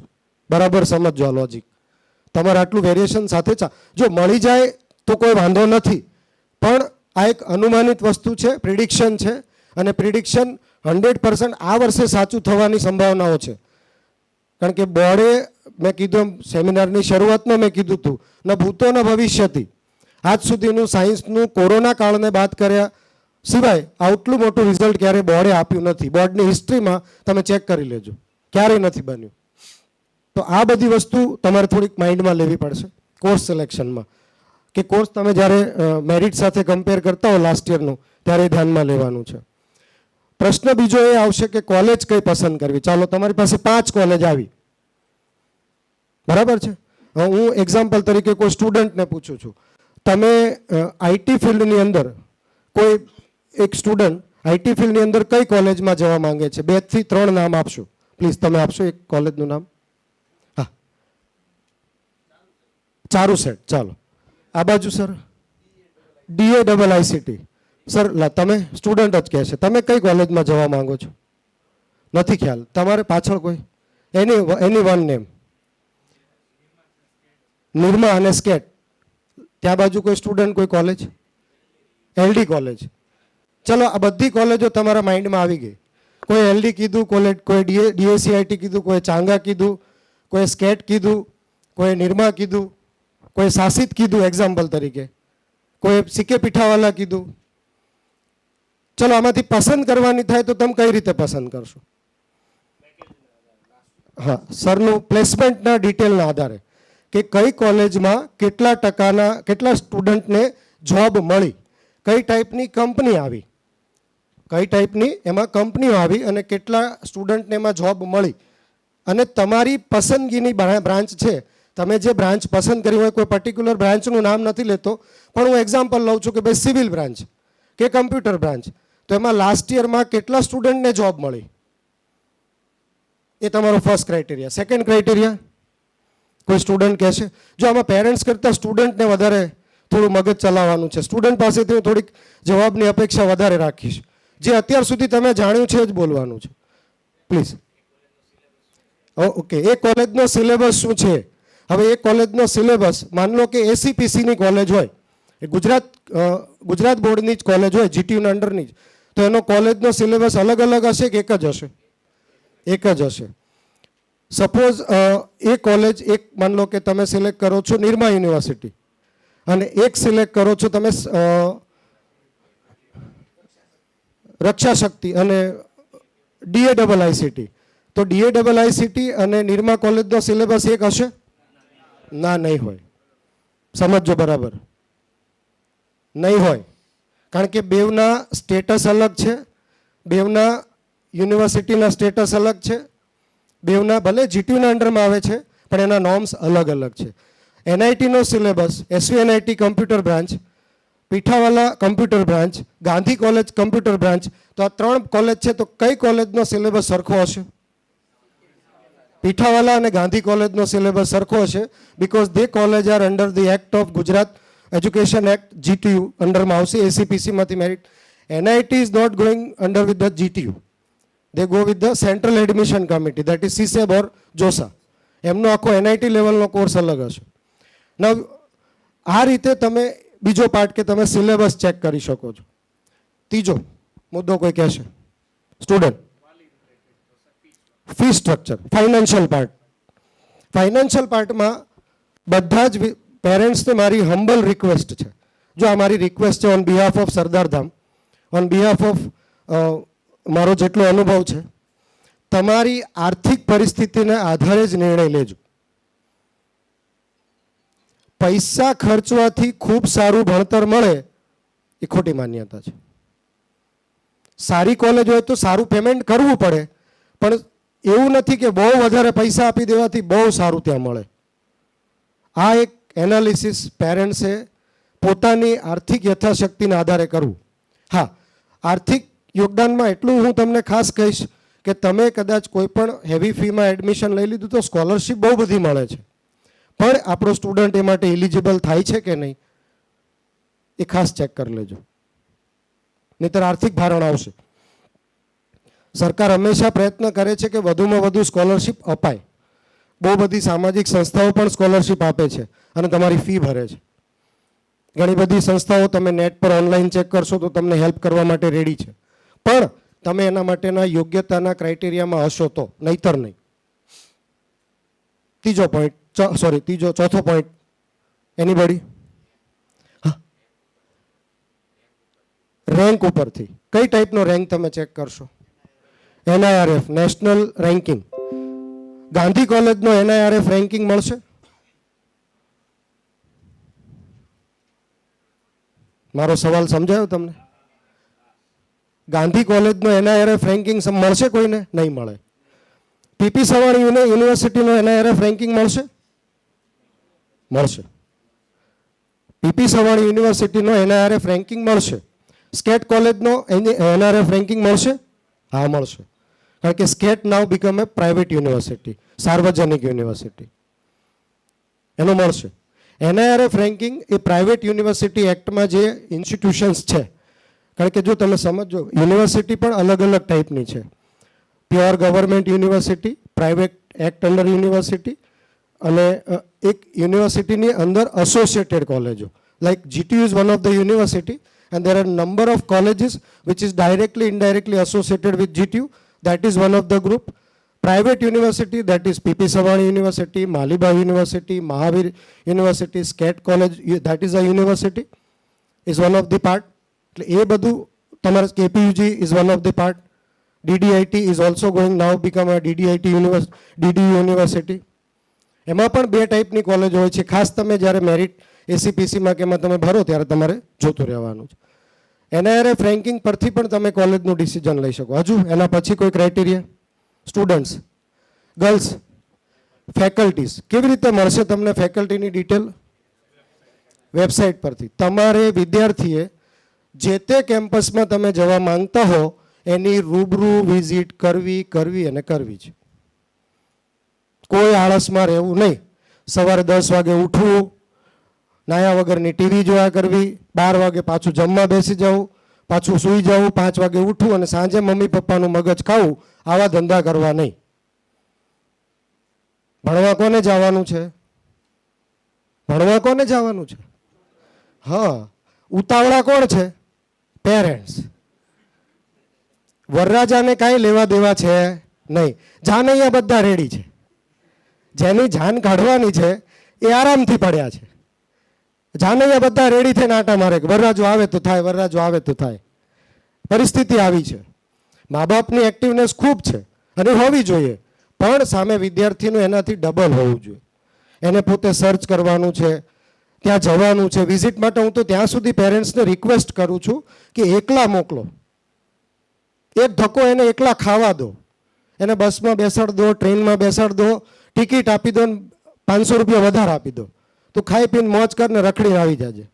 એટલે એને ખબર પડે ટ્રેનમાં ત્યાં કેમ જવાય, બસમાં ત્યાં કેમ જવાય, ત્યાં કોને પૂછાય, શું જોવાય, મારે ત્યાં ભણવાનું છે તો હોસ્ટેલ જોઈશ કે નહીં જોઉં, મારે હોસ્ટેલમાં જવાનું છે તો હું ત્યાં કોને મળીશ, આવું વિદ્યાર્થીને કરવા દેજો. નાવ અત્યારની પરિસ્થિતિમાં એવું છે, મને ખબર છે અમે જ્યારે ભણતા હતા, નરસિંહ કાકાને એના સમયની વાત અલગ છે, એક સેકન્ડ જનરેશનની વાત છે, પણ અમે જ્યારે ભણતા હતા ત્યારે માની લો કે સ્કૂલમાં કોઈ કાંડ થયો અને સ્કૂલમાં ખબર પડી કે સાહેબે વિદ્યાર્થીને માર્યો અને ઘરે જો ખબર પડી તો ડબલ માર પડે. હા કે ના? થતું હતું ને એવું? હવે ઉલટું છે. જો વિદ્યાર્થીને સ્કૂલમાં માર પડ્યો તો આખું ફેમિલી સ્કૂલમાં હાજર થઈ જાય. મારે જ કેમ? આટલા બધા ઓવર પેમ્પર્ડ ચાઇલ્ડ કરતા નહીં. તમારા દીકરા કે દીકરીને તમે થોડા બોલ્ડ થવા દેજો, કારણ કે હવે એને રિયલ જગતમાં આવવાનું છે, એક રિયલ સોસાયટીમાં આવવાનું છે. એમનેમ જ તમે એને પેમ્પર્ડ કર્યા કરશો, પંપળાવ્યા કરશો તો એને કેટલા મોટા, તમે જોયું ને કોમ્પિટિશન જોઈને અહીંયા એને કેટલા લોકો સાથે ફાઇટ કરવાની છે. આ તો સરે જે ડેટા આપે એ તો નોર્મલ, એક હજુ એટલું કે ને સરે કીધું એમ કે it's a part and partial data, 10% of the total entity. આખા આઈટી સેક્ટરનું 10 થી 50% સરે આપવાનો ટ્રાય કર્યો છું. ડિટેલ તો બહુ બધી બાકી છે. હવે આટલા મોટા મેદાનમાં એને જો લડવાનું હોય અને તમે એમ કહો કે ના તું કેમ, હું કહું એમ જ તારે કરવાનું, ક્યારે ભેગું થશે? દીકરીઓ માટે ખાસ કહી દઉં છું, તમે અત્યાર સુધી જે કર્યું તે એનો અમને કોઈ પ્રોબ્લેમ નથી. બાકી હવેના તમામ નિર્ણયો તમારી જાતે લેવાના છે, કારણ કે તમારે હોસ્ટેલમાં ભણવા જવું પડશે તો તમારે એવા નિર્ણયો લેવા પડશે. કેમ્પસની વિઝિટ ખાસ કરવી. ફેકલ્ટી સુધી આવી ગયા, હજુ આપણે શું અંદર જોઈશું? બીજું ઇન્ફ્રાસ્ટ્રક્ચર જોઈશું. લેબોરેટરી અવેલેબલ છે કે નહીં, જે ટાઈપની હોવી જોઈએ એવી છે કે નહીં, ખરેખર એ કોલેજમાં ડિસિપ્લિન છે કે નહીં, એની તમામ ડિટેલ તમારી સુધી પહોંચશે કે નહીં, એમના તમામ માહિતીના આંકડાઓ તમારી સુધી આવે છે કે નહીં, કારણ કે તો જ તમે ટ્રેકિંગ કરી શકશો. કોઈ પણ વસ્તુ જો માપી શકાય ને, કોઈ પણ એનીથિંગ યુ કેન મેજર ના, યુ કેન ઇમ્પ્રૂવ ઇટ. જો તમે માપી શકો તો સુધારી શકો, બાકી માપો નહીં તો સુધરે નહીં. 50% આવ્યા એ તમને ખબર પડે 50 જ આવ્યા તો સ્ટુડન્ટને ઝટકો લાગે, પેરેન્ટ્સને ઝટકો લાગે, એટલે 50 ને 55 થાય. પણ એ 50ની ખબર જ ના પડે તો છેલ્લે બધું ભેગું થાય અને પછી ધમાચકડી થાય. પેરેન્ટ્સને શું હોય, ભાઈ એ તો ભણે જ છે ને, એ તો ભણી લે એમ. એ જે તે સમયે તો એ ગયો, પૂછવાવાળું નહોતું. છેક સુધી મમ્મી પપ્પાની ખબર નહોતી કે આ એનઆઈટીમાં ભણે છે, અને એ નહોતી ખબર કે એન્જિનિયર બને છે. એ સમય ગયા. હવેનો સમય એવો નથી, કારણ કે તમે ફેસબુક, વોટ્સઅપ અને મોબાઈલના જમાનામાં આવી ગયા. અને સરે હમણાં લાઈવ ડેમોય બતાવ્યો કે કેટલું બધું તમે હેકિંગ કરી શકો છો. પેલું લાસ્ટ વિડીયો એક્સેલન્ટ વિડીયો હતો કે એક છોકરીનો બધો જ ડેટા તમે જોઈને ક્યાંથી એણે ઉઠાવી લીધો, બધું ભેગું કરીને પાસવર્ડ બનાવીને છાપી દીધું ને પૈસા કાઢી લીધા. આ સમયમાં તમે તમારા બાળક પર નહીં નજર રાખો તો શું થશે? જો સૌથી મોટી જો ચેલેન્જ કંઈ હોય ને તો તમારો દીકરો કે દીકરી જે ભણે તે, પણ જે હાથમાં લીધું ને એને પ્રોપર ભણે ને, એનું મોનિટરિંગ કરો ને, એટલે તમે ગંગા નાયા, સમજી લેજો. તમે ગંગા નાયા, નહીતર ભેગું નહીં થાય. ડેટા તો જોશે જ તમારી પાસે. એટલે તમે જુઓ કે કોલેજ તમને બધો ટ્રેક રેકોર્ડ આપે છે, અથવા તમારે જ્યારે એની સાથે કમ્યુનિકેટ કરવું છે, so they should have a proper channel to communicate, whether principal, head of the department, whether professor, એની સાથે તમારું કમ્યુનિકેશન થાય છે. જો થાય તો જ તમને મજા આવશે, કારણ કે you are paying something to them. તમે કંઈક આપો છો એમને, તમે એને પેમેન્ટ આપશો તો એ પેમેન્ટના બિહાફમાં તમને સારું એજ્યુકેશન આપવાની ટ્રાય કરશે. And that's why the major of the college, જે કોઈ સારી કોલેજ છે એમનું પેમેન્ટ વધારે હોવાનું માત્ર કારણ આ છે કે they should have a proper tracking of the students. એટલે આ ટાઈપનું તમે જરાક જોઈ લેજો. હું એમ નથી કહેતો કે આ જ બ્રાન્ચ પકડો, that is all about the example. બરાબર છે. તો આ સાથે આપણે અહીંયા મારો સેશન હું પૂરો કરું છું. આગળ ક્વેશ્ચન આન્સર લાસ્ટમાં રાખીશું ને આપણે. ઓકે. તો આગળ હું નરસિંહ કાકાને ઇન્વાઇટ કરીશ કે જે આ પ્રોગ્રામના આમ કહી શકીએ કે ડાયરેક્ટર છે. શિક્ષણ સેલમાં સેમિનાર માટે જો કોઈને પેલું કહે ને કે જે કોઈ એમના પ્રોડ્યુસર ડાયરેક્ટર તમે કહો તો નરસિંહ કાકા છે. જોરદાર તાળીઓ સાથે નરસિંહ કાકાને આપણે વધાવી લઈએ કે આગળ જે સ્ટુડન્ટને અને પેરેન્ટ્સને જે કોઈ ઇસ્યુ આવે છે એજ્યુકેશનને લઈને એના માટે સર ખાસ માહિતી આપશે. ટૂંક સમયમાં આપણે પ્રોગ્રામ 9 તરફ જ જઈ રહ્યા છે. નરસિંહ કાકા. જય સરદાર. હાથ ઊંચા કરીને એટલે સુસ્તી ચડી ગઈ છે, ટાઈમ થોડોક ઓવર થઈ ગયો એટલે બે હાથે મુઠ્ઠી કચકચાવીને જય સરદાર, જય સરદાર. ખૂબ ખૂબ ધન્યવાદ સુરેશભાઈ. આમ તો મારા વિશે ઘણા તમે લઈ લીધા અને જે તમે જાગૃત પેરેન્ટ્સ અને ભવિષ્યને ચિંતિત આ યુવા પેઢી કે કદાચ તમને માવતર લઈને આવ્યા હોય કે તમે માવતરને લઈને આવ્યા પણ આ એક ઇન્ફોર્મેશન માટે આવ્યા અને અમે એક સરદારધામ વચ્ચે એક પહેલ કરી. ખૂબ ખૂબ ધન્યવાદ. એક તમે આ જે યુવાનીના ઉંમરે ઊભા છો, ઓલમોસ્ટ બધા 18 કા પૂરા કર્યા છે અને કા પૂરા કરવામાં આવશો, બરાબર ને? તો હવે અહીંયાથી તમારે જેમ સુરેશભાઈએ કીધું કે માવતરથી દૂર જવાનું જ, તમારી જર્ની તમારે જાતે પસાર કરવાની જ. અત્યાર સુધી કદાચ તમે પપ્પાને આંગળે પકડીને ચાલ્યા અને મમ્મીના હાથનો કોળિયો ખાધો હશે. હવે એવું તો નથી. આ જેમ બ્રાન્ચ બતાવી આઈટી સેક્ટરમાં તમે ઇન્ટરેસ્ટેડ હશો 90% એવું લાગે છે આમાં જે બેઠા એ, કારણ કે સ્પેશિયલ આપણે આઈટી સેક્ટર માટેનો હતો. એટલે જે તમે ચોઇસ કરશો આવનારા ભવિષ્ય માટે એ કદાચ બહુ કોર્સ ઓછી યુનિવર્સિટી કે ઓછી કોલેજોમાં હશે, એટલે તમારે દૂર દરાજ જવું પડશે.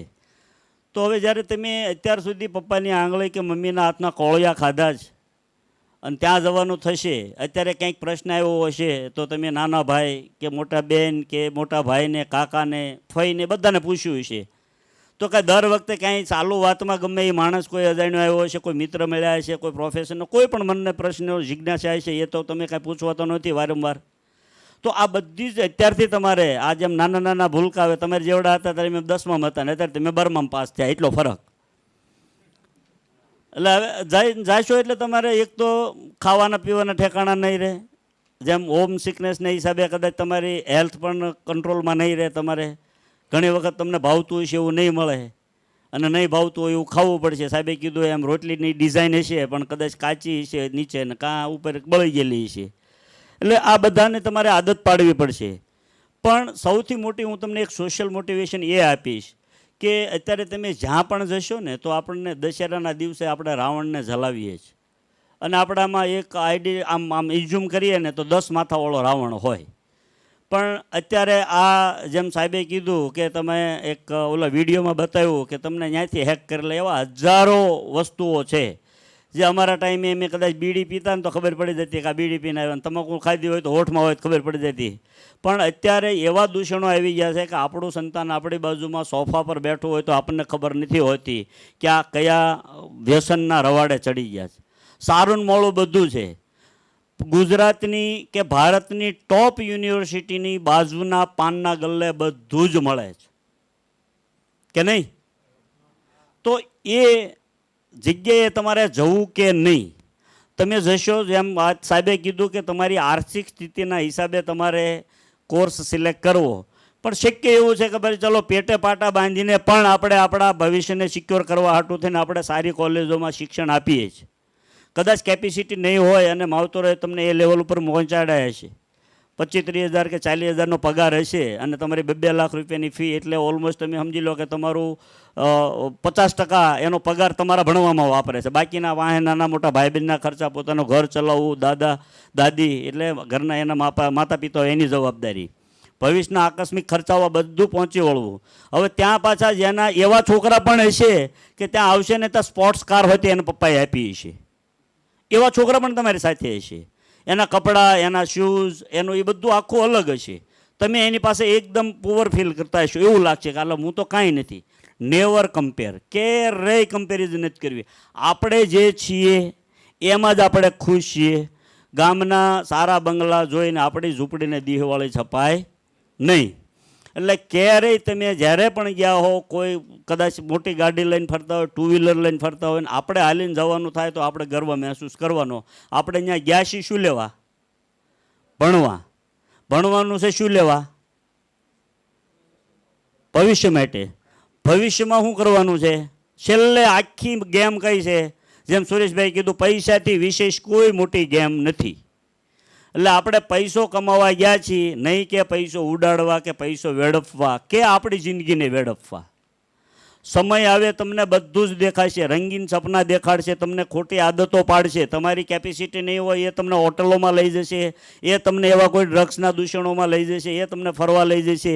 એ બી ત્યાં મિક્સ કલ્ચર છે, દીકરા દીકરીઓ સાથે રહેતા છે. દીકરીઓને પણ કહું છું કે તમારા માવતરોએ તમારી માટે જે શમણા જોયા છે, દીકરીને એટલે ભણાવે છે કે આવતા સમયમાં આપણી દીકરી કદાચ કોઈને બધાને આ બેઠા છો એમાં લગભગ ઓલમોસ્ટ એક દીકરો ને એક દીકરી જશે. કોક જ એવા છે કે જેને 2 દીકરા હોય અથવા 2 દીકરી હોય, તે 3 સંતાન હશે. છે કોઈ 3 સંતાનવાળા અહીંયા? તો દીકરીને આપણે એટલે ભણાવીએ છીએ કે આજે કે નહીં તો કાલે કદાચ આપણી દીકરી વરાવી પરણાવીને આપણે સામે ઘરે ગયા અને ન કરનારાને કાંઈ એવી સ્થિતિ આવી તો શું? એને સપોર્ટ તો નથી. અમે 4 ભાઈ છીએ, અમે કાંઈ 4 કેપેબલ નહોતા. ક્યારે એક કોઈ લડખડાયેલો હતો, પણ એને અમે 3 કેપેબલ હતા ને, તો ઉચકી લીધા હતા. એને ખબર નથી પડવા દીધી કે સારા મોડા સમયમાં. તો આવી પરિસ્થિતિ, એક દીકરો ને એક દીકરી હશે. આપણી દીકરી સામે અહીંયા એક જ હશે, એની દીકરી હશે, એ સાસરે ગઈ હશે. પણ દીકરી ભણેલી હશે, ક્યારે સારો મોડો સમય આવ્યો હશે તો દીકરી આખું ઘર એ ખભે ઉચકી લેશે, એના ઘરને સંભાળી લેશે, એના સંતાનોને પણ ભણાવી લેશે અને એ પોતાના પગભર થઈ શકશે. એટલે આમાં એક પણ પેરેન્ટ્સ એવા નહીં હોય કે દીકરા કે દીકરીની એજ્યુકેશનમાં કોઈ બાંધછોડ કરતા હોય. અમારા સમયે ચોક્કસ હતું કે ભાઈ છોકરાને ભણાવવાની પ્રાથમિકતા છે, છોકરાને ભણાવો, છોકરી તો કે ભાઈ 12 પછી નથી ભણવું. અમારે અમારામાં 10 તો એન્ડ હતો. કોક જ નસીબદાર છોકરી હતી 12 થઈ. એટલે આપણે એ વખતે ટ્રેન્ડ હતો, હવે એ ટ્રેન્ડ વયો ગયો છે અને એ બહુ સારી બાબત છે. અને એની માટે સરદારધામ પણ દીકરી કેળવણી માટે કે તમારે કદાચ સારા ટકા હોય, અમદાવાદમાં કોઈ સારી યુનિવર્સિટીમાં એડમિશન મળ્યું હોય તો સરદારધામની એડમિશન હોસ્ટેલ છે ત્યાં, એમને કોલેજ નથી, તો હોસ્ટેલની એડમિશન દીકરીઓને માત્ર વાર્ષિક 1 રૂપિયાના ટોકન દરે રહેવા, જમવા, તાલીમ અને માર્ગદર્શનની વ્યવસ્થા સરદારધામ આપી રહ્યું છે. ટૂંક સમયમાં આપણને વડોદરા ખાતે પણ આ મળી રહ્યો છે, ભુજમાં પણ ચાલુ છે. અને તમારે તો નહીં કામ આવે, પણ આ 2-4 મહિનામાં જ રાજકોટ ખાતે પણ ભૂમિપૂજન થવા જઈ રહ્યું છે. અને અહીંયા પણ આપણે શિલાન્યાસ, ભૂમિપૂજન તો થઈ ગયું છે, શિલાન્યાસ અહીંયા પણ ચાલુ થશે. પણ તમારી વાહેની જનરેશન, એની પછીના જે બાળકો નાના છે એની માટે કામનું છે.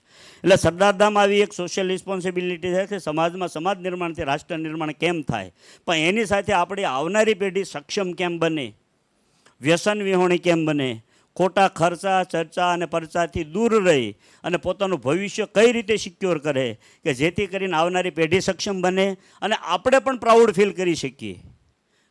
આવનારા તમારા ભવિષ્ય માટે ખૂબ ખૂબ અઢળક શુભકામનાઓ. એ સાથે અમે આ એક નમ્ર પ્રયાસ કર્યો છે, એ પ્રયાસમાં આપ સૌ સહભાગી થયા એ બદલ ખૂબ ખૂબ ધન્યવાદ. જય સરદાર. આપણે છે ને એક નંબર લખી લ્યો. આમાં શું છે, પ્રશ્ન એકનો હશે ને બધાને ટાઈમ બગડે. જેને કાલથી જેટલા પ્રશ્ન પૂછો એ પૂછી લેજો. રેડી ને? જેથી કરીને ઘણું બધું જાણવા મળશે. હા, નંબર લખી લો 81 55 87 81 55 87 79 77 7977.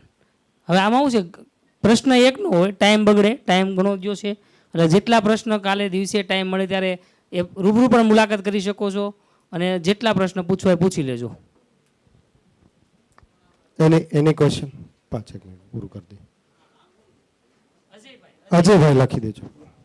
અજયભાઈ વોરા પૂછો. ઓકે સર, એની ક્વેશ્ચન તો આપણે ટાઈમ હવે એની સ્પીડ પકડી રહ્યો છે, 12 વાગી ગયા છે અને હવે આપણે આભાર. તો સર એક વખત બધા પેરેન્ટ્સ માટે જોરદાર તાળીઓ. બીજી તાળીઓ બધા જ સ્ટુડન્ટ માટે. ત્રીજી વાર તાળી પાડવાની છે બધા મહેમાનો માટે. અજયભાઈ વોરા, જીતેન્દ્રભાઈ ત્રાપસિયા અને સરદાર ધામની ટીમ, કારણ કે એમની આ વ્યવસ્થા વગર આપણો આ સેમિનાર શક્ય નથી. અને સાથે સાથે સરદાર ધામનો આભાર કે એમની આ એમ્યુનિટીઝ અને ફેસિલિટી સાથે આપણે અહીંયા બેઠા છીએ. ટીમના બધા મેમ્બરો, બધા મહેમાનો, બધા જ સ્ટુડન્ટ અને બધા જ પેરેન્ટ્સ 9:30 થી 12 એક્ઝેક્ટ 12 વાગ્યા છે, જે સમય અમને આપ્યો છે એ માટે બધાનો ખૂબ ખૂબ આભાર સરદાર ધામ વતી અને ટીમ વતી. Thank you so much. Thank you very much.